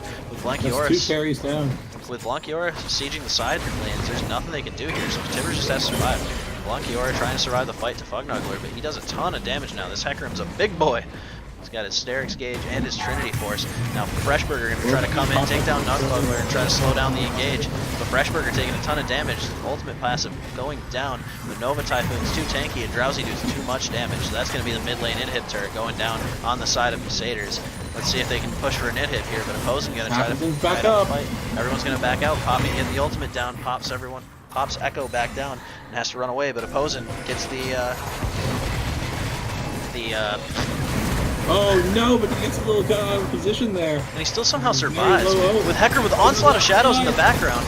And Drowsy taking down Blanquiora, and Nova Frost still getting chased out by Freshburger, the no ultimate Freshburger. And Nova Typhoon lives a little bit longer, but Freshburger caught out here. Mighty Beam getting the Q on Fognuggler. Q actually ease him out of the Blast Cone range to get over the wall, but he manages to still skirt his way out with the E. And that's another advantage on the side of the Busaders with Drake coming up in about 50 seconds here. That was a really messy fight, though. Oh, it was very although split the up. Busaders come out on top, there were instances where GT Not Canon is winning that fight. Yeah, it's so back and forth. And GT Not Canon starting at the Baron. That's aggressive on their part, and that's a TP coming in on the side of Freshburger. Well, I guess they decided Nova Typhoon's still down, we can go for this. And Fognuggler just gets a ward in there, sees that it's a 6,000 HP. Fognuggler trying to come in, get the fight started. We don't have Onslaught of Shadows up yet, though. Too far away. Fognuggler going to try to kill Posen, though, get him off to the side, doing a ton of damage. Posen going down. Blue team gets the Baron Nashor, but at what cost? Roma almost goes down, gets the shield off. Bugnuggler zoned out and stunned. Blankiora survives, but the support eventually does go down. And off to the side, 001 trying to survive with what he has, but can't preserve the Baron because Bugnuggler takes him down. And that's advantage for Busaders. Drowsy goes down, though, to the Echo. Echo, last man standing, trying to defend the base by himself. That Baron buff. As long as Echo still has the Baron buff, but this is looking real grim. They might lose an inhib here. Well, they don't have the DPS of Drowsy, and Bugnuggler back, so... And there's 4 seconds left for Lucian. Oh, but in comes the stun from Blankiora. Doesn't manage to land it. Doesn't get anything done here. Yeah, they can't grab the inhib, though. That's a shame. So yet again, that inhib fails to go down. Blankiora doing a really good job this game. His scoreline doesn't really show it, but he's been creating a ton of pressure on the map this game. But Nova Typhoon looking for a 3v3, doesn't realize it might be a 3v4 and has to walk out. Blankiora flanking, looking to try to get an engage here. Mighty Mean trying to keep him out of his stun. Manages to knock him up while the Annie is stunned, and they're trying to kite out, but you got the TP coming in from the background. Bugnuggler looking for an engage here. Nova Typhoon. Annie getting taken down. But Bugnuggler zoning out Freshburger, but there's not much he can do, and he has the ultimate. Mighty Mean gets the quickness out. Can't do anything. Bugnuggler getting zoned out, and down he goes. GT not canon with a good team fight here, and they still have the Baron buff on the Echo. That was a huge shutdown. That amount of shutdown gold on the Hacker. That's huge. That's turning from an inhib almost going down for the Busaders to GT not canon managing to get the inhib back. And that's a huge swing in their favor.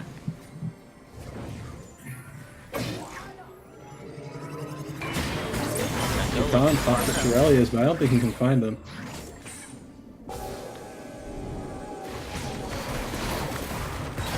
She has a Spellbinder too. What do you think of this build? Who? I'm sorry, I didn't hear you talk about. The Annie. It's a movement speed based build. Like, oh, there will be a third Infernal Drake in this build. Just in time. It's a movement speed based build. I don't think it's necessarily bad, but that was when a really you have so many people that can dash away from you like that, and you don't have your Spooky Ghost slowing them, then it is problematic for the Annie. Like, it's great when you hit 6 and you can roam into lanes, but you build that movement speed for a reason, and the reason is you need gap close when your flash isn't up. I'd like to actually just point out as well real quick is that Graves has managed to successfully flash Tibbers 3 times this game. Really close calls. This is some good timing. There's really no cast animation for Annie's Tibbers. Her hand is up and Tibbers is there. That is it. And he's managed to flash out of it multiple times. Yeah, it's well played by 001.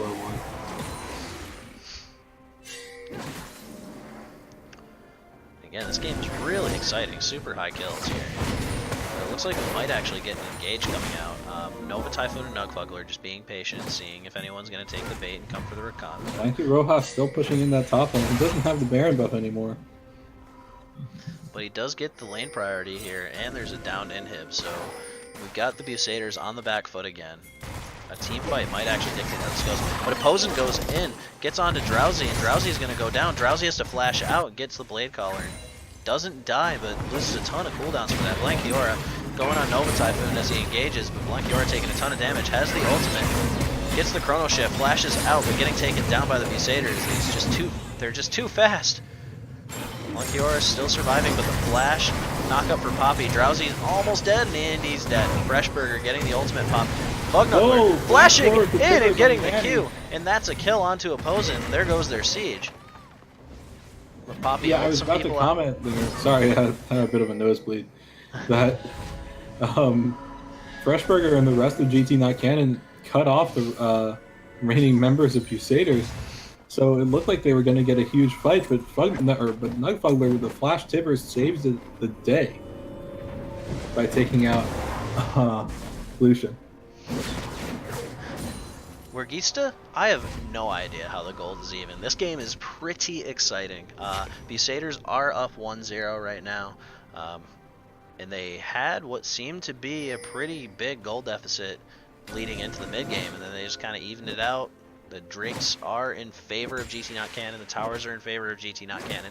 We've had quite a few team fights just go back and forth at this point. This game's looking like it's tipping on a razor's edge here.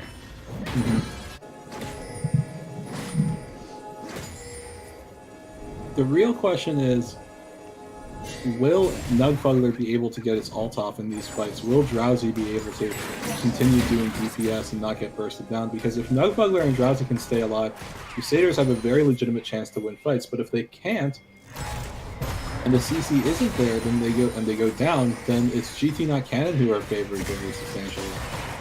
Oh wow, that Raptor popping the Guardian has to feel pretty bad. Yikers. Well, he's gonna get it anyways. Just gonna take his sweet time doing it. And Fresh Burger's here, but we got the Shirelli's popped. They're going fast. Here comes the Speed Boys coming to kill Fresh Burger. But at the same time, look at the top lane. And he gets the ult off. Fresh Burger getting engaged on. The top lane's getting shoved in. We might lose an inhib here again.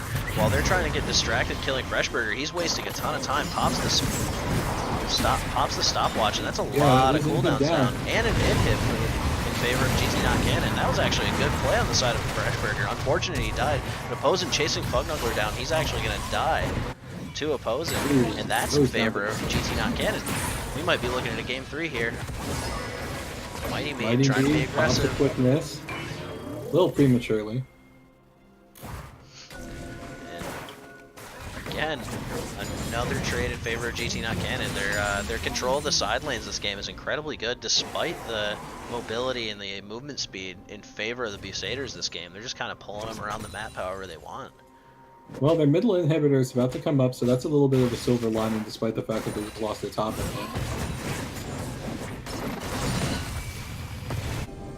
And Fugnuggler's TP is almost up, so they can just keep him top, have him clear the wave, and have him TP down if there is a fight that they need him to be in.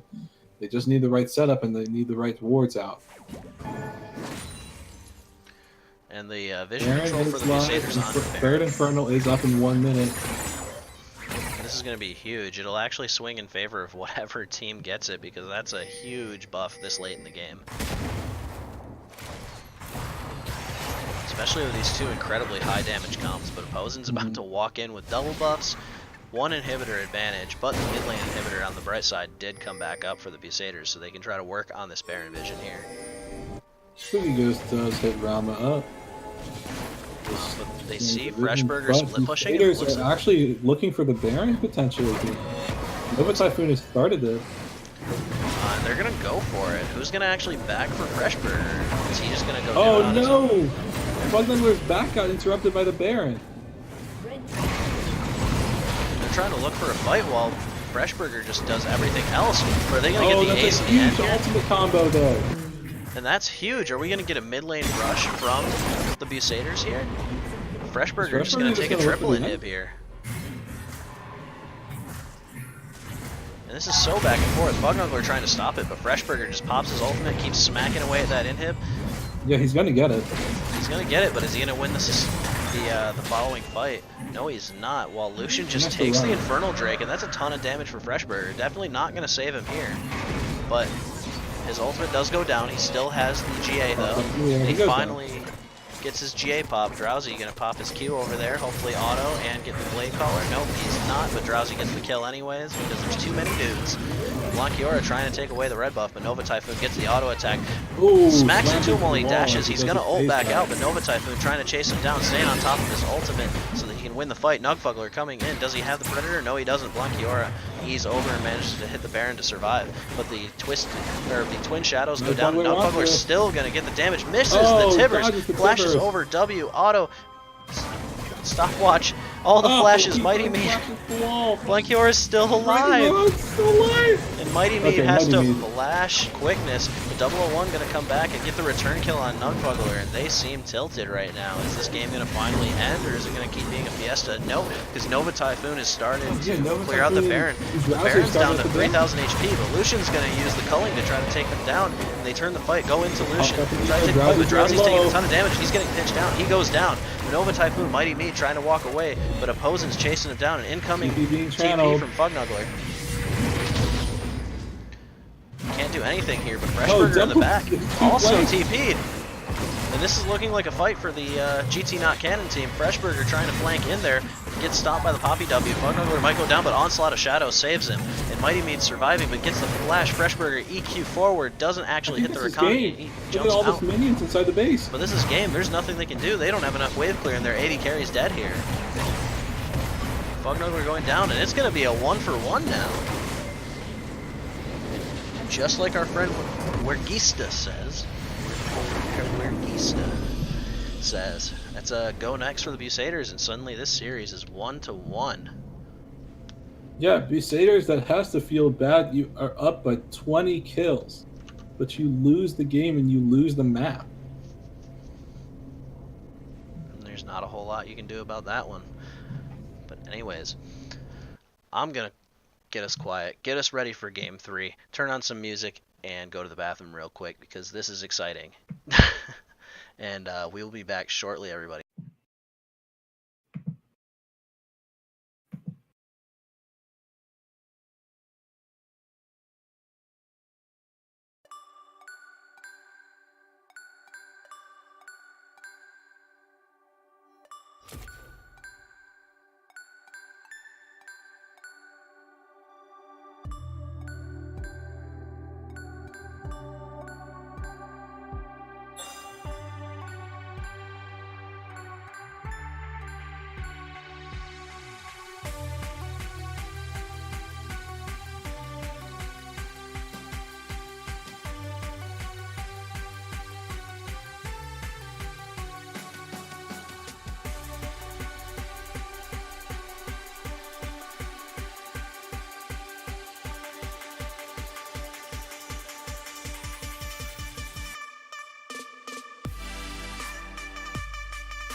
Don't look back, we're here to stay.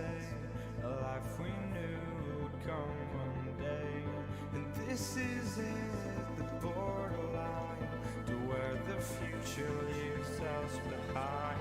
The fire will burn and never die, looking through the eyes of a brand new... And we are back and just about to load up into our final champ select of this series between the Busaders and GT Not Canon. They have elected to keep the same sides yet again, so we're going to see GT Not Canon blue side all 3 games. How are you feeling right now, Mr. Truelight? Pretty good. That was quite the hype game that we had last. Not Canon being down by 20 kills, but they won the map, they won the game, they got as many, almost all the objectives. So GT Not Canon, despite being at what is perceived to be a deficit on the scoreboard, ended up winning the game pretty substantial. That's huge, and we're starting to see there's the Aatrox ban again. Looks like they don't want to see it again, but the Zac is pretty consistent against Nova Typhoon. He just takes games over on it. It's okay. We'll play later. Yeah, those are 2 bans centered at Nova Typhoon. Nova definitely, like right when Nunu and Willem had come out in play-ins, Nova was already playing it. He was doing really well with it. So I'm not surprised that Nunu gets banned here.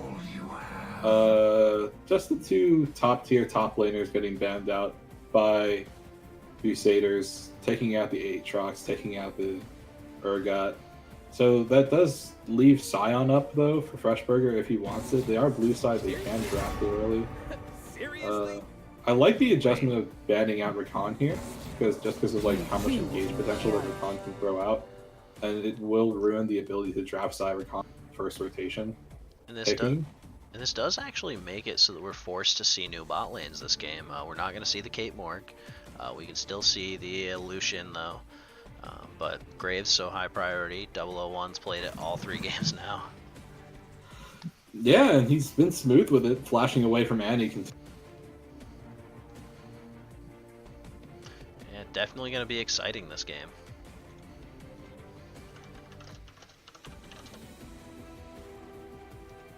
Ooh, but it will be an Alistar pickup for this bottom lane for Mighty Mead. Let's see what else they draft.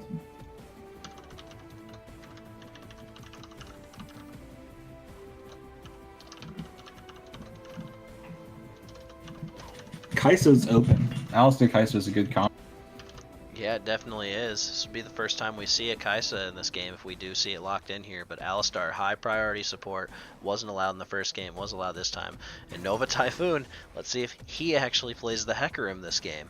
But with the summoner setup, you can see that Knuckler might be just taking the Hecarim again.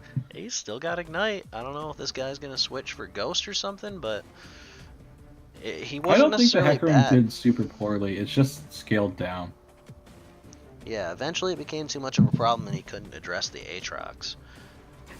You just got split up too well. But there's the Janna lock-in. We did talk earlier about how Roma is pretty good at it. Ezreal hover, but Ezreal, just so we know, is enabled in Prophecy Cup. Normally, we don't allow the first patch or the first week after a champion rework or release is out to play, but Ezreal is still close enough to being the same champion that they let him in. But it doesn't look like we're going to be seeing it here. We're just going to see some high power picks for opposing and 001, just going for those face of the meta champions with the return of Janna, something we haven't seen a whole lot in the competitive meta. Did you just say face of the meta? Face of the meta. Fucking I always thought it was flavor of the month. Flavor of the month, face of the meta, whatever sounds good. And we actually but it's the Ezreal lock-in. Drowsy showing him his balls. Gonna see how that new W works. Or is it actually Nugfuggler who wants to do the AP Ezreal? Have you seen a video of AP Ezreal knocking down towers? Yeah, it's a very Ziggsy looking thing. Yeah, it's pretty insane. It is pretty insane. You are correct.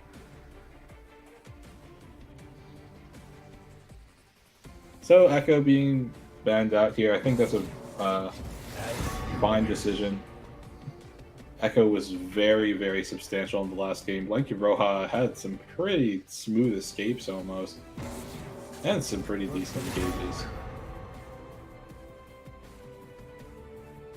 Ornn being the final ban targeted at Freshburger, but I gotta say, you know, Ornn, if you're gonna ban Ornn, then I think you might be looking to pick Scion. Yeah, it looks like it. I wanted The Annie ban. That Predator Annie was obnoxious, but seeing Freshburger Or losing... they already have the Hecarim. Like, if that's not a jungle Hecarim, you can see that Nova Typhoon has Ghost. Yeah, he's finally deciding to play it himself, especially with Scion up and not banned. That's a pretty simple, easy peasy, lock in the Scion. For Drowsy. This is a very tanky composition that they're putting together here.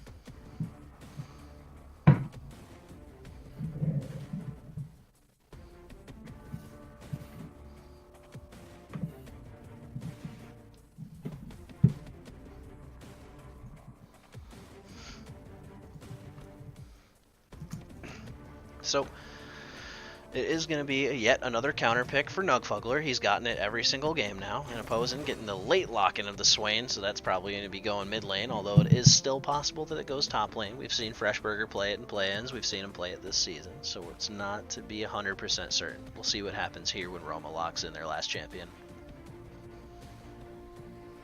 So, it's either a top laner or a mid laner. And that could also be either a top laner or a mid laner. Double flex. Although Scion struggles against Irelia, right? Right? I mean, I think with his immobility and how flawless duet works, I would say Scion can struggle against Irelia early. Yeah, I'm waiting to see if Freshburger actually switches to Ignite. That might be a good teller, but not necessarily, because it's still good to take TP as a top laner. Typically, try to TP flank in those fights with Vigar. Now, Nugfuggler, I do know, plays Vigar. He has some mean zone control, and he's going for the Ghost this game, trying to be a fast boy yet again. They're just trolling us a little bit, switching Alistar and Scion back and forth a couple times, but don't trick us. It's Scion top, and it's not Janna mid. Come on, it's not Season 1. There we go. Let's see, are we going to see the Irelia or the Swain locked into mid? Hovering Irelia right now. It's going to be pretty good into Vigar. Real low mobility champion. Every time Baby Cage is down, you got a problem. Also, the Swain, I think, doesn't necessarily... Oh, there's a swap. And they're trolling us yet again. Come Or on, are GT. they? Or are they?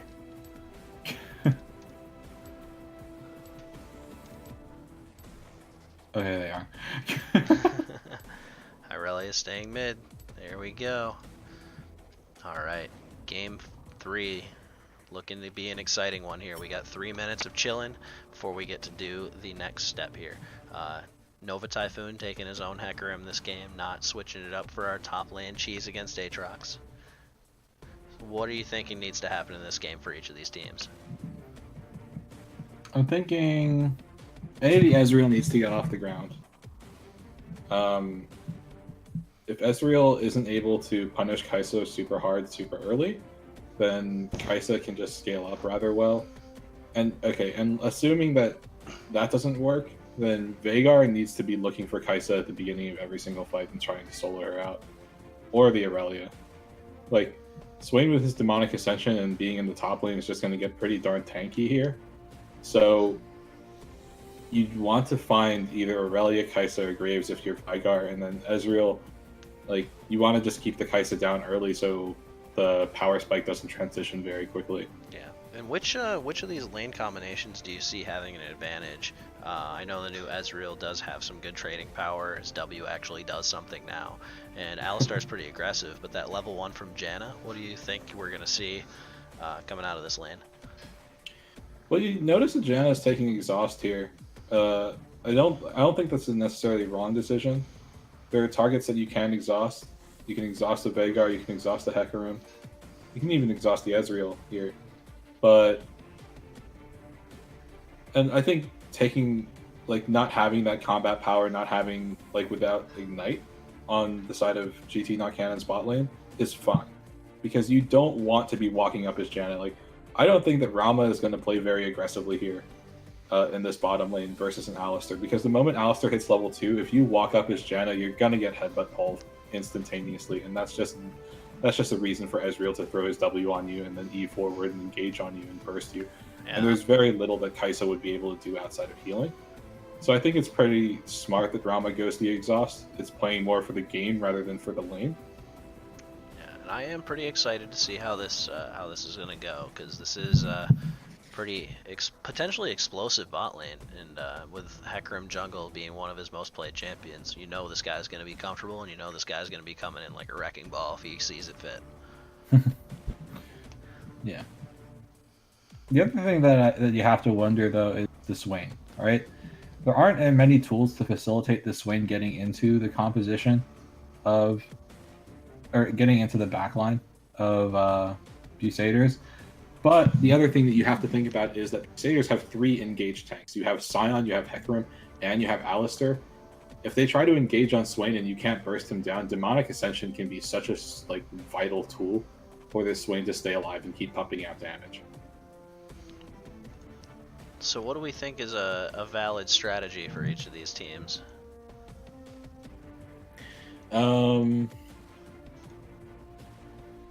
If you're Busaders, trust in their bot lane's early power. Try to play, like, you have a Hecarim that can gank early, like, theoretically. Kai'Sa and Janna are not super mobile champions. And I would say that in regards to pushing a wave, it might be equal, and like as far as manipulation goes, you should try to call Hecarim down to the bot lane.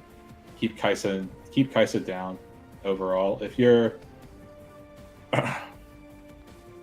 sorry, second. If you're GT not canon, then I would say try to focus the mid lane. Take this Veigar, like make sure he can't get anything off. Like this is not a Predator Veigar. He can't pop Predators to stay alive. He's gonna have to burn Flash. He has Spellbook, which is I think is pretty interesting.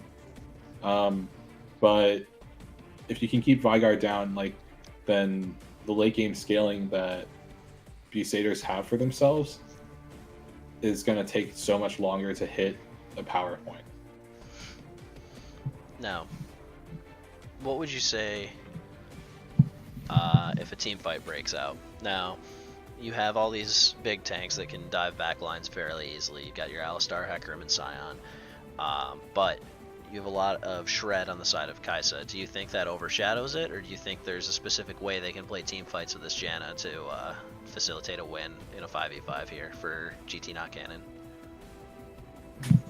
Well, that's a pretty difficult question. I'd say around mid game, like fights can be easier because fights might be easier for GT not canon because the tanks aren't super tanky quite yet. If they throw themselves in, then they might find themselves dying to Aurelia, especially when she throws out her ultimate and will very likely be hitting at least 3 people. And I got the spectate bug. 3 for 3 today, boys. So, like, you can still see Aurelia dashing through constantly. The other thing that I would have to consider is that if Aurelia finds a good flawless duet on potentially Kai'Sa just jumping into the back as well and going for burst damage onto the other 2 members of Busaders' back. Or you can play it out front to back, have Aurelia be a little tankier, Wayne be tankier, let Kai'Sa keep pumping out damage more consistently as the fight plays out, and have Janna keep buffing up your Kai'Sa. Sounds like a plan to me. Let's see if it ends up going that way. We're about to finally load into the game. I'm back in loading screen myself. I'll try to sync up with you once you're in, but we'll talk about our level 1 as it starts. And here it comes. And Janna just introduced us to Summoner's Rift. Hello everybody, welcome to Summoner's Rift. I'm Spoon. Joining me is the True Light for our final game of the day. Just let me know once you're in. In the meantime, nothing super interesting is happening just yet. We have a good early 5-point level 1. Opposing took a Klepto Q from Ezreal, so GG no re. That's game 001 getting a ward off early on the red buff to know where Nova Typhoon is. I'm still in loading screen. It's okay, nothing super interesting has happened. Nova Typhoon is still electing to take that level 1, but they're just going to match wards there on the blue buff. So both teams going to know exactly where the junglers are starting this game. Graves going to start the bot lane. Hecarim going to start top lane, go for the double red start, see if anybody's going to invade early. But starting off, pretty standard start. Freshburger knows exactly where Hecarim is, knows there's not going to be any level 2 gank shenanigans coming out. Just standard start for both of these teams. Graves taking the opportunity to go straight towards Scuttle Crab early. Might try to skip over and do the blue buff though, because Hecarim's going to have a little bit lower clear speed. He's got to know this, because he's going to start pathing down. Yep, just pinged his way towards the blue buff, but he's going to walk through a ward to do it. Freshburger getting some early poke. No worries, my man. So Freshburger just getting some early poke on the top lane. Now he is Swain, so he can do a little bit better. Mighty Meat getting the early Q, gets the Aftershock proc, and that's some more Klepto damage for the Ezreal. Still no items yet, but Fognuggler just doing his best to stay relevant in the lane, keep him pushed out so that they can assist the Hecarim if he does get invaded on. But they're just going to trade blues and start vertical jungling here. Fognuggler dodges out the stun from Blankiora's Irelia, and Mighty Meat going for the level 2 engage, but can't really get anything out of it. Ezreal's not close enough. Fognuggler looking like he's half HP at this point. Taking quite a bit of damage early from this Swain, but with his W and with his Grass of the Undying, he should be able to sustain through it. Now Graves getting a pretty early advantage in terms of lane farm, or in terms of jungle farm, which is to be expected. Hecarim had to invade to get the level 2. But Freshburger actually getting a really good stun to cancel Sion out, and suddenly I'm realizing that Sion has a really hard time landing Qs onto Swain, as long as his E is up. Or E is up. It's unlucky. Yeah, this is unlucky as well. Like, everyone's at 100%. You'll get in there, no worries. This is very tragic. Nugfugler getting pushed in by the Irelia actually early. This is some high pressure from the Irelia to 10 CS lead already. Gonna get the back off, walk right back into lane. Blankiora is gonna come back with nothing. Oh, there we go. There we go. Longsword. So, Janna proving to be really good against this Alistar so far. Lands the Q every single time. Ezreal getting the first W of the game onto opposing. And he didn't actually proc it, but Fognuggler looking really low on HP right now. It's not looking good for him. He's taking a ton of harass from this Freshburger Swain. God, and again, just constant damage. Fognuggler can't do anything. Freshburger, if he had more mana, might be looking to get a solo kill here. But Blankiora getting a ton of damage out early. Fognuggler gets the baby cage down to survive. But headed down to the bot lane, Mighty Meat gets a bunch of damage down. Ezreal gets the W proc off of Opposing, and Opposing's about to get ganked here. Nova Typhoon coming in with the engage. And is that first blood? Nope, that's a flash for Opposing, and that's an early flash for him too. So Kaisa looking at no flash, can get engaged on by Alistar here. Fognuggler low on mana, but gets stunned out by Blankiora, and he almost gets the Q out, does a ton of damage, but escapes out of the baby cage. And Blankiora looking at about mid-level on his mana. Now my game is frozen. Okay, I'm just gonna exit out and start. Unlucky. But Drowsy landing a lot of Qs this game. The rework looking real nice, but still has yet to land any relevant Ws. That's a headbutt pulverize for Mighty Meat, but incoming 001 trying to counter this engage. Drowsy has no mana, neither does the Alistar.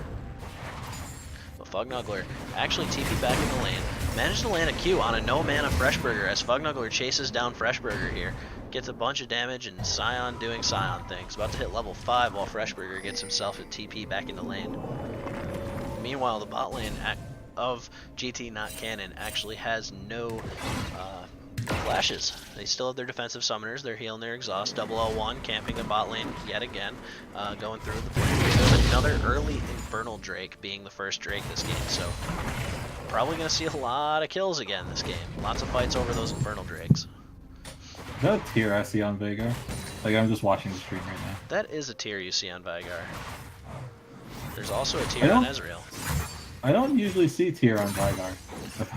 It's getting more common. He's probably going to be looking to get some hyperscaling going. He's got the Unsealed Spellbook and TP, so it looks like he's going to try to just stay in lane and farm as much as he possibly can this game, while still providing utility with the Spellbook's summoner spells that he can grab. Okay, I'm in now. Thank you. Perfect. Oh, what's your timestamp? 606, 607. Wonderful. Okay, You're in sync here. Okay. Blankiora actually missing good out on the missing on the stun, but the baby cage gets landed, and Nova Frost coming in. Blankiora has to flash up towards the Graves, but Mighty Meat, meanwhile in the bot lane, gets the headbutt pulverized, trying to get the E down, can't get the auto attack because he's slowed, and Opposing walks away without having to use any summoner spells.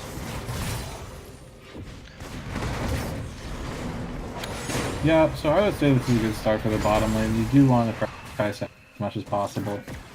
Tier is obviously like you have to take a tier on Ezreal. That's just what you have to do. A bit of a pain in terms of damage, but I'm sure he'll make it work. We are looking at the junglers starting to meet face to face up in the bot lane jungle of the Graves here. Nova Typhoon trying his best to keep a lot of pressure down on the Graves this game, so he has no presence in the game. Mighty Me misses the pulverize. 001 with some good timing and a flash out, but that's going to be a red buff for Nova Typhoon at level 6. This man has Onslaught of Shadows. He's going to be doing a lot of damage, have these perfect ganks, and that's an early Drake if they want to take it. They have the pressure, they have the health advantage, and they have the summoner advantage here if they want it. Pressure is getting a lot of damage off on the Fugnuggler here. With neither of them having TP though, we're not going to see any TPs coming down. A lot of vision control. And there's a Headbutt Pulverize coming in, Typhoon. opposing getting no damage. But it's going to be stifled by 001. The flash out for Mighty Me. Don't know if he needed to do it, but it's definitely the safest bet to do. Now Drowsy landing the W, seeing if he can get the proc on it with Nova Frost hopping in. Getting damage on opposing. Onslaught of Shadows, and opposing is getting really low. Is he going to go down to Nova Frost? That's first blood. That's a double kill. And that's a triple kill. And Hecarim gets the first kills of the game. Nova Typhoon says, "Party pony, baby." He comes down here. And Blankiora, meanwhile, is trying to get some damage down on Nugfugler. Pops the ultimate.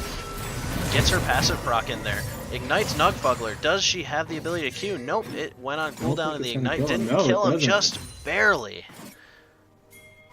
But that's forcing him out of lane.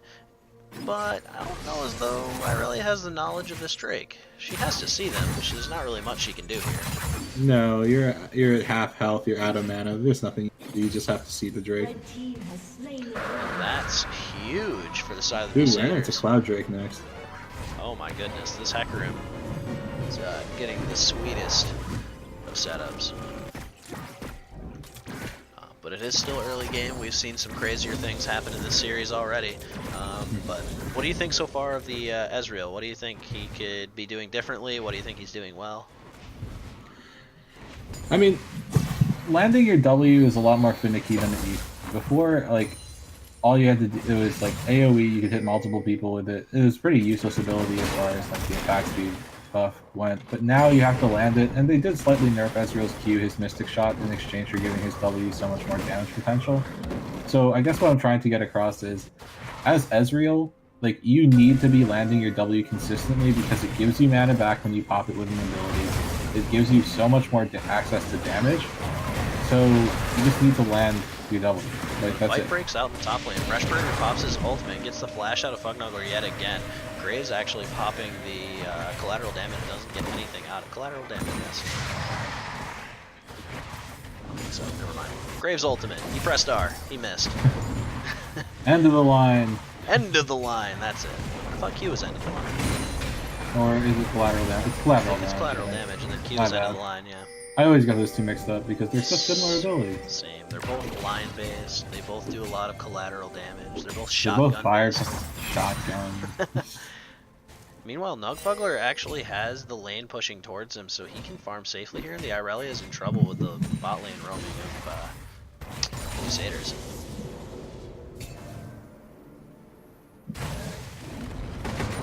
Alrighty, man.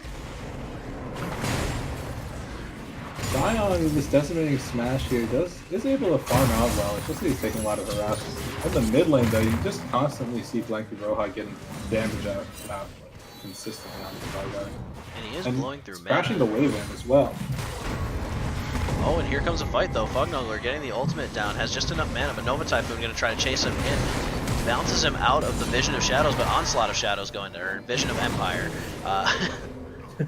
But Nova Typhoon showing why he plays Hecarim, showing why he's his second most played champion in solo.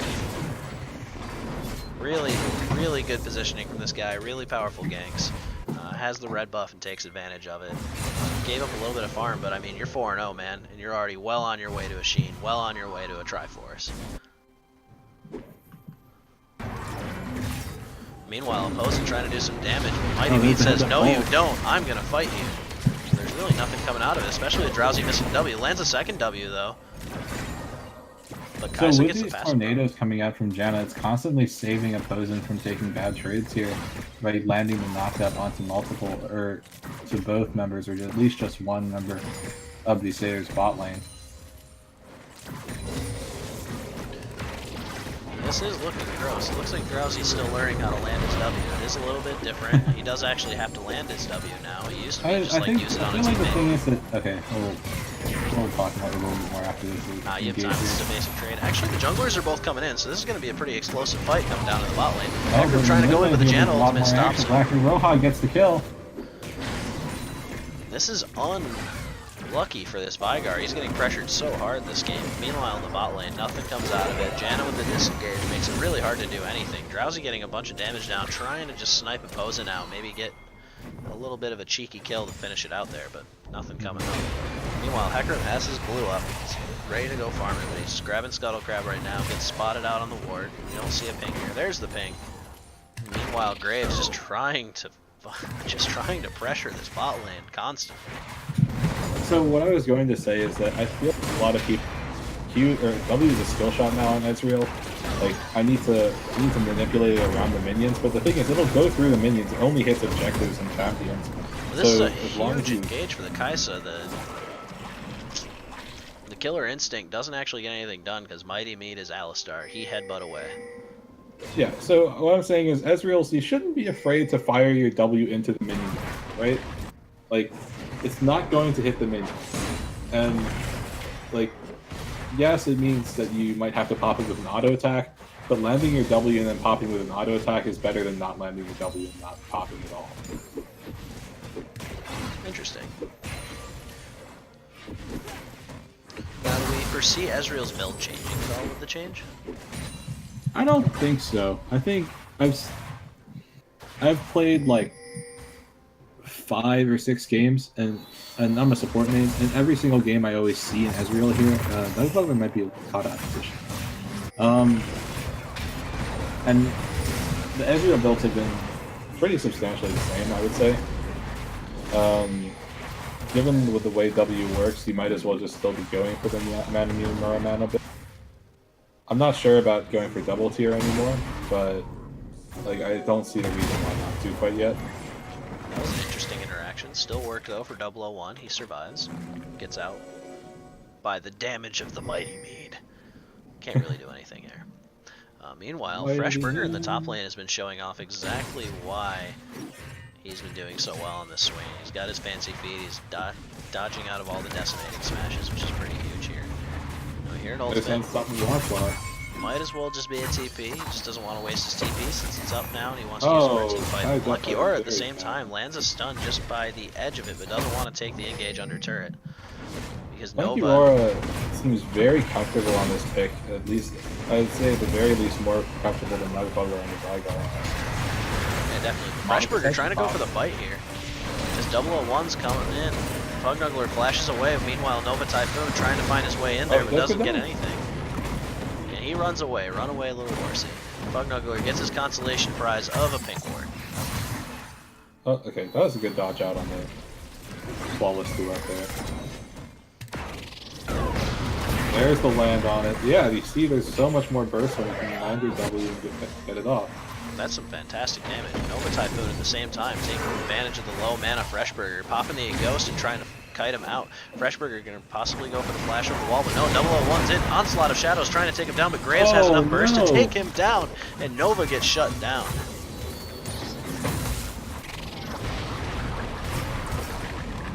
That's 675 bounty gold over GT not canon. That actually swings the gold in their favor.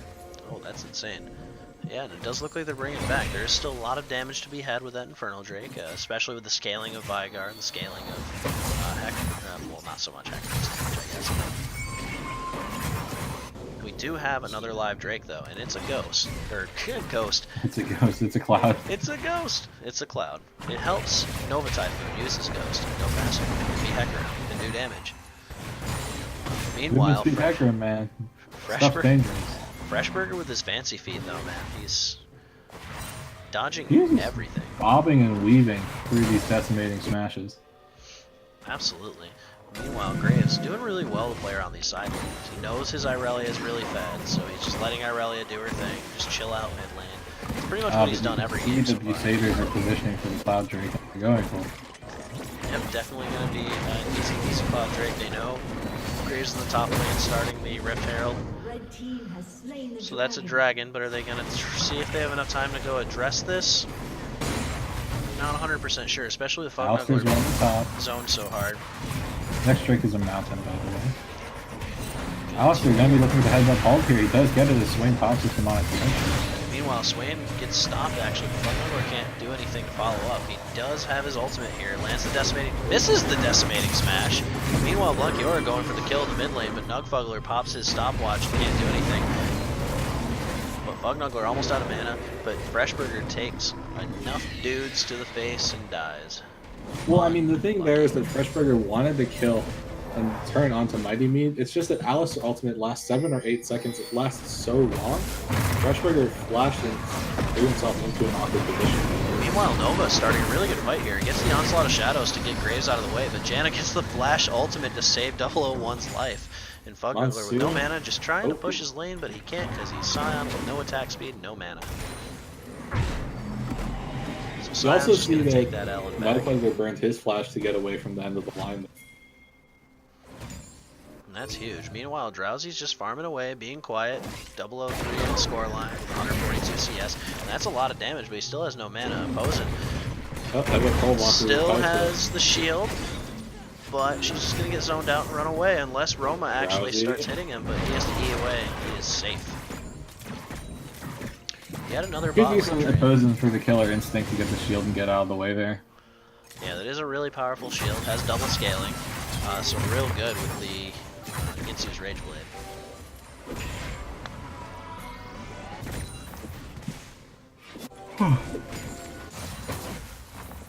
Nova Typhoon just keeps clearing out these control wards.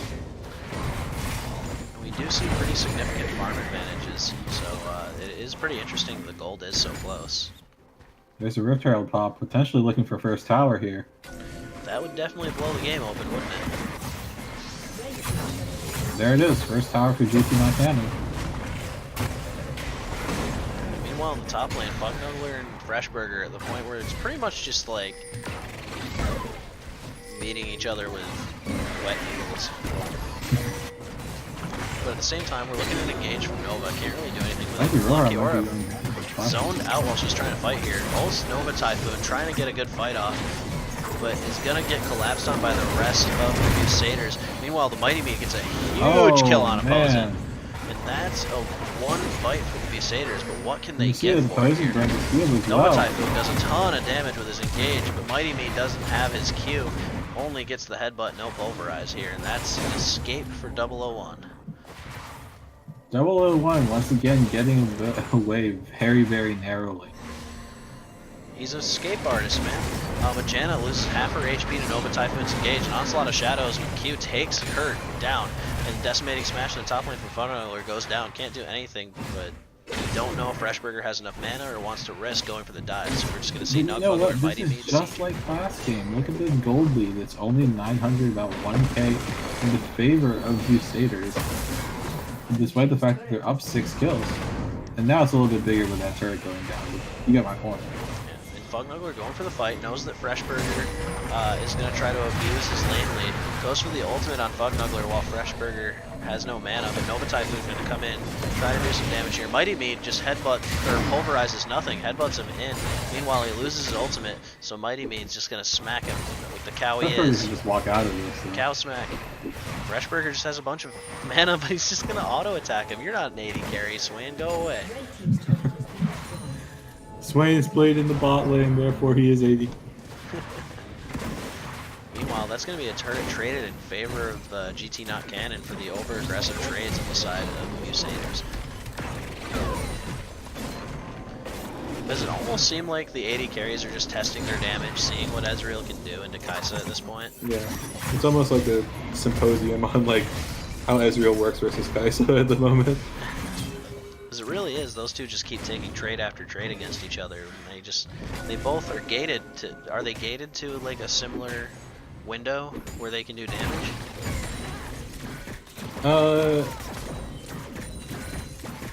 It's a really difficult call to say because of how Ezreal's W scales. You see that Ezreal opted for the Iceborne Gauntlet here, so he's not going to be pumping out the same amount of damage. Instead, he has a very consistent amount of CC. Meanwhile, Mighty pretty engaged in the mid lane. Not really going to get anything out of it because Roma's fast. But then, in comes Nova Typhoon. Roma, you don't have your Q. You are dead. Man, that was some damage from Nova Typhoon. This just in. Nova hurts. Meanwhile, he's pressing his E, seeing if he can find anybody. Nope, he's just going to find himself some Krugs. Dragon is up in 30 seconds. It's a Mountain Drake this time around. Will give the Busaders that ability to push towers down a little bit better. Their composition isn't great at it.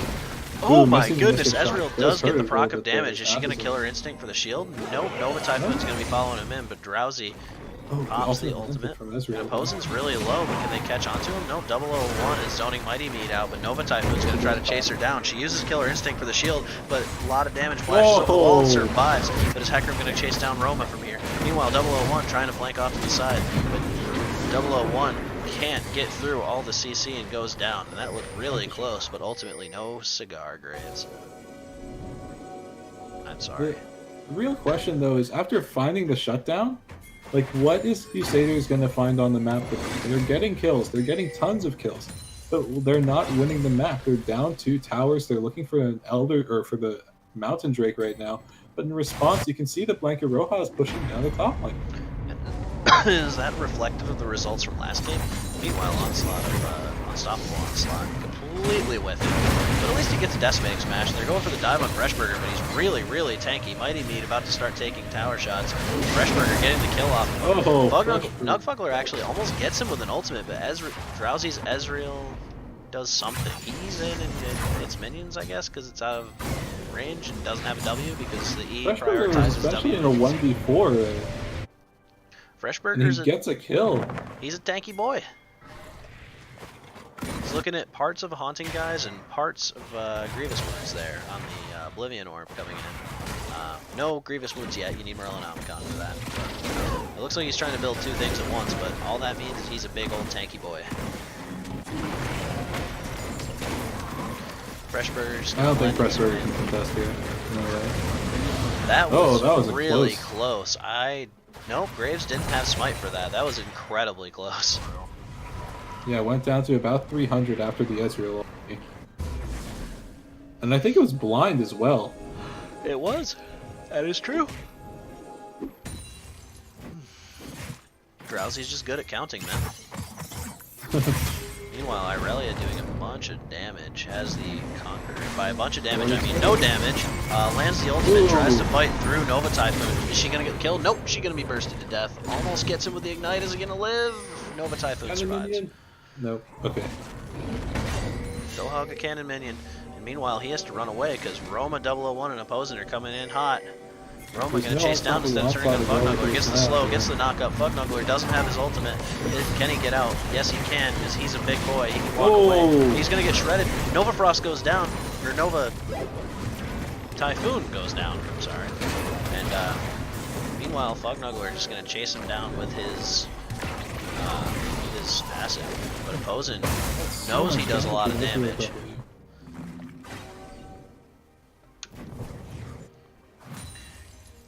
Yet again, we have another game that is very much being played around acquiring kills versus hinting to get towers, and it's showing to be much more positive for GT Canon yet again. Meanwhile, they're getting the Baron. We do have vision of it, so Drowsy's coming in to try to stop it as well with Mighty Meat. Lands the W, Ezreal gets the ultimate. Still have the Baron proc right now. Baron is still auto-attacking things. Mighty Meat taking a ton of damage. Blankiora coming in to clean it up. But Drowsy almost survives. Killer Instinct finishes him off. And Mighty Meat trying to run away, but Blankiora finishes it off. And Nugfuggler is now currently by himself, trying to do Scion things and be tanky. But Nugfuggler off to the side, hoping he doesn't get hit by this. Nova Typhoon manages to dodge out the stun from Blankiora.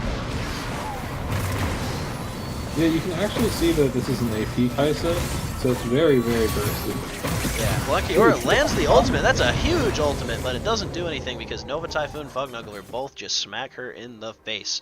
And Blankiora, again, looking huge, putting a ton of pressure on the map, but not having kills reflective of it. But again, that's huge lane priority now.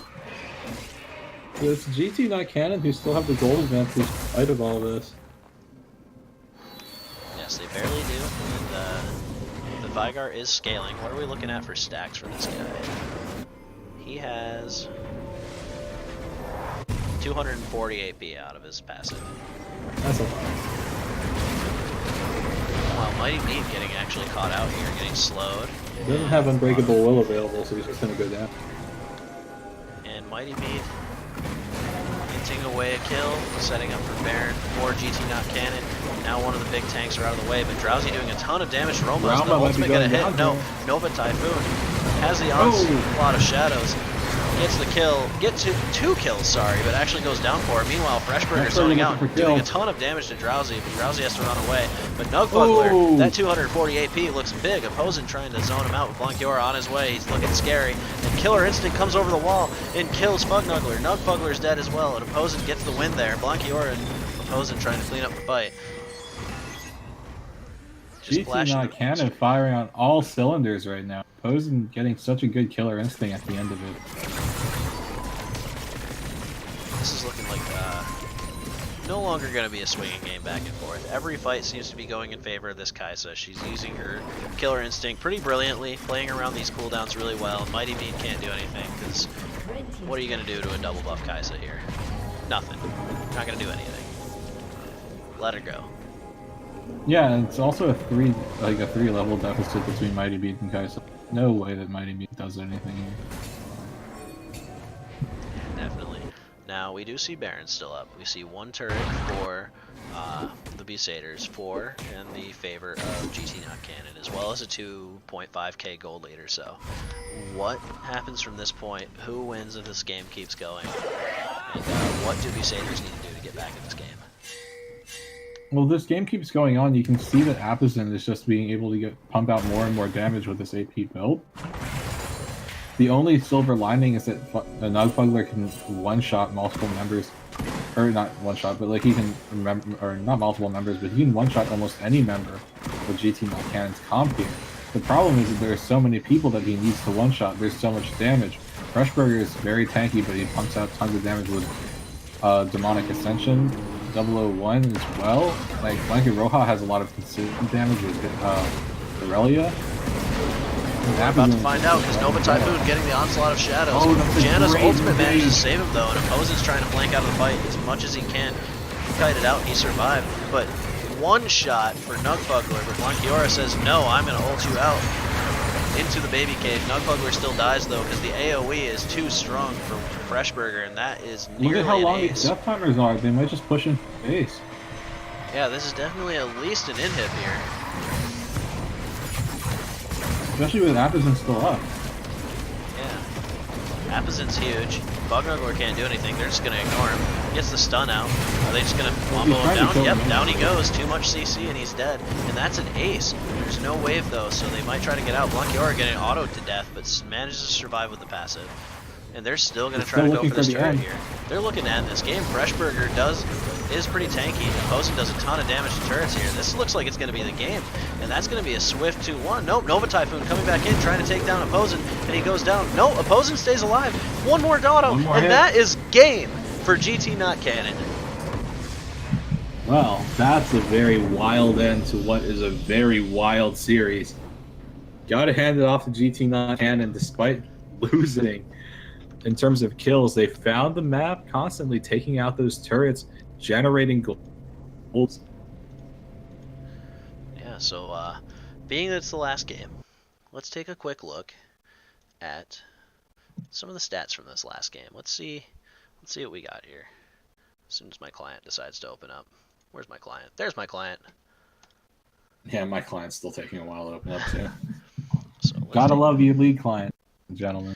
So that was an explosive ending to the game. Nova Typhoon looking like we know why Nova Typhoon plays these champions. We know who the carry is on this team, but it just wasn't enough. They were getting a ton of kills, but no objectives. But actually, if you switch over to the damage charts, we'll actually see here that Kaisa managed to outdamage the entire team of the Busaders. Hecarim did the most damage for the Busaders, managed to DPS alright, but you really want to see that Ezreal pumping out more damage. You want to see that Vigar pumping out more damage. But even Freshburger, with all the AoE, all the sapping damage, the lane damage he got on Scion, he did a ton of healing as well. Freshburger actually did the most damage in the game with 29,901. Yeah, but like you said, he was laying against a sign a little bit. Yeah, he got a lot of excessive poke off early in the game, as well as had that AoE that just does ticking damage over time while he's just sitting in his ultimate. So who do you want to pull here? Oh, we do MVP votes in this league. I like that. I want to say Blankiora, but he kept dying too much. Opposing did really well in that last game. But in terms of consistency, I almost think the support was the unsung hero here. Let's quickly look at the vision score and see if it's okay. Vision score 79. Control wards purchased. We have 2 players who didn't buy control wards. What elo is this league? You guys need to buy control wards. Okay.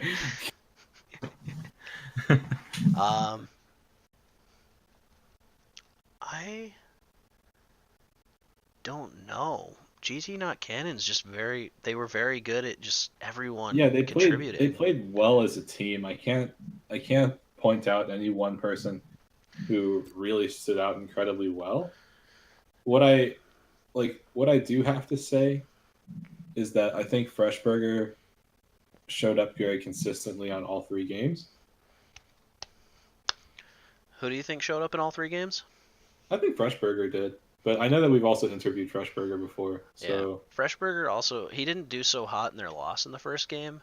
Oh, did he? Okay. No. I think...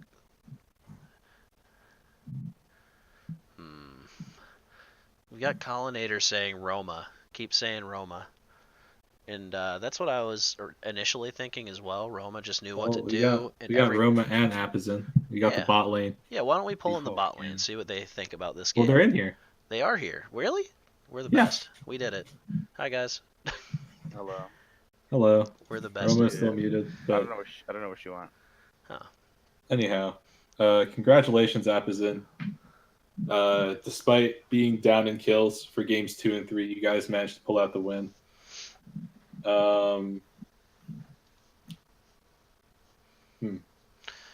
What do you guys... So we were pointing it out a few times during the cast. Obviously, the objective of the game is to kill the Nexus, not kill the characters. You guys played very well despite being down in kills pretty much every game. What do you think contributed to your good map play, and what did you guys have in mind despite having all those kills going in the favor of Busaders those games? I'm gonna be honest, I was pretty tilted, but Roma really, I really wanted to surrender, but Roma's like, we can definitely win. We just got to out macro them. End quote. So I was like, okay, I guess I just stopped spamming surrender, and so then we actually started to out macro them pretty hard. Yeah, we just Tristan just like 1v1, 1v9 the second game, the Echo. Disgusting. Yeah, that's what I was thinking. I was almost leaning towards having your mid laner come in, but he just died a whole lot, but he created so much side lane pressure, it was insane. So that's what I figured kind of went to it, but how much experience do you have on the Kaisa? I think like I have like 50 games in solo queue or something, or 20 games in that range. And then I played it in comp like almost every series, except when they ban it. Yeah, because you had some pretty impressive killer instinct procs I noticed throughout that game. Like, you survived by the skin of your teeth once by Baron Pit. Like, oh yeah. I was nervous. But speaking of saving people at the very last second, Roma's Janna that last game was on point. Absolutely. Yes. Now, do you practice the Janna a lot? Is it something that you had prepared the whole time? What did you have in mind with the Janna pick when you saw the full engage of the Alistar and who's the AD carry? Ezreal. Ezreal, yes. Ezreal and Alistar. How do you feel about the lane matchup you had there? Are you talking about the last game, right? Yeah. Yeah. They're like, do you want Kaisa because it's open? So I said sure. And then we were debating between two picks, but we ended up with Kaisa. And then Roma just said, yeah, they have a lot of engage, so I'm just gonna play Janna. And we were just like, okay. So she ended up with Janna. Her Janna's pretty clean, so it doesn't matter. Yeah, it was pretty darn clean. I guess my question is, I was casting your game last night, so that was pretty rough. And you guys have 2 games in a row, like one after another. So how did you like mentally reset yourself? Well, I mentally reset by flaming, so I flamed everybody actually. Oh god. Myself, but that was a good reset because then I think we all went into this game with a different mindset of like just trying to play more as a team instead of like trying to play solo queue. Like as 5 solo queue players just in Discord. So it worked out. I think it's good. I think with more practice we'll definitely get a lot better. Now, you guys did play with some pretty impressive macro. It does definitely seem like your control over the side lanes, in my opinion, won you the series. In your opinion, 1, what do you think contributed to the win the most? And 2, what's the shot calling dynamic on your team like? Who's making the major macro calls for you guys? Definitely Roma.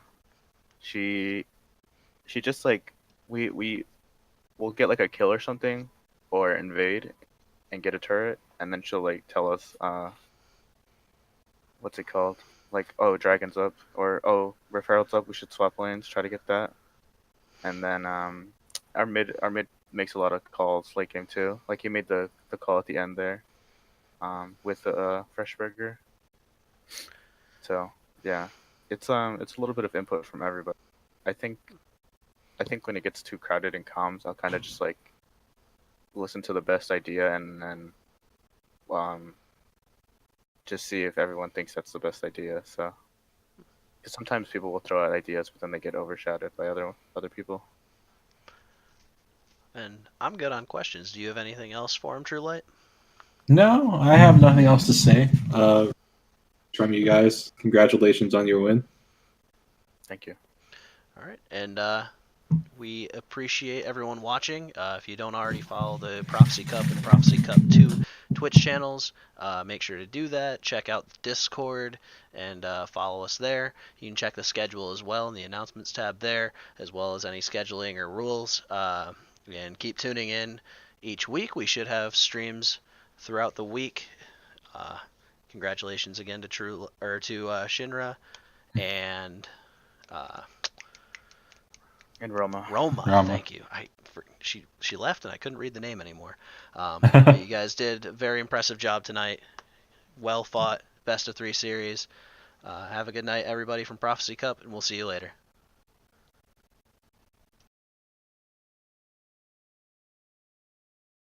Pretty good.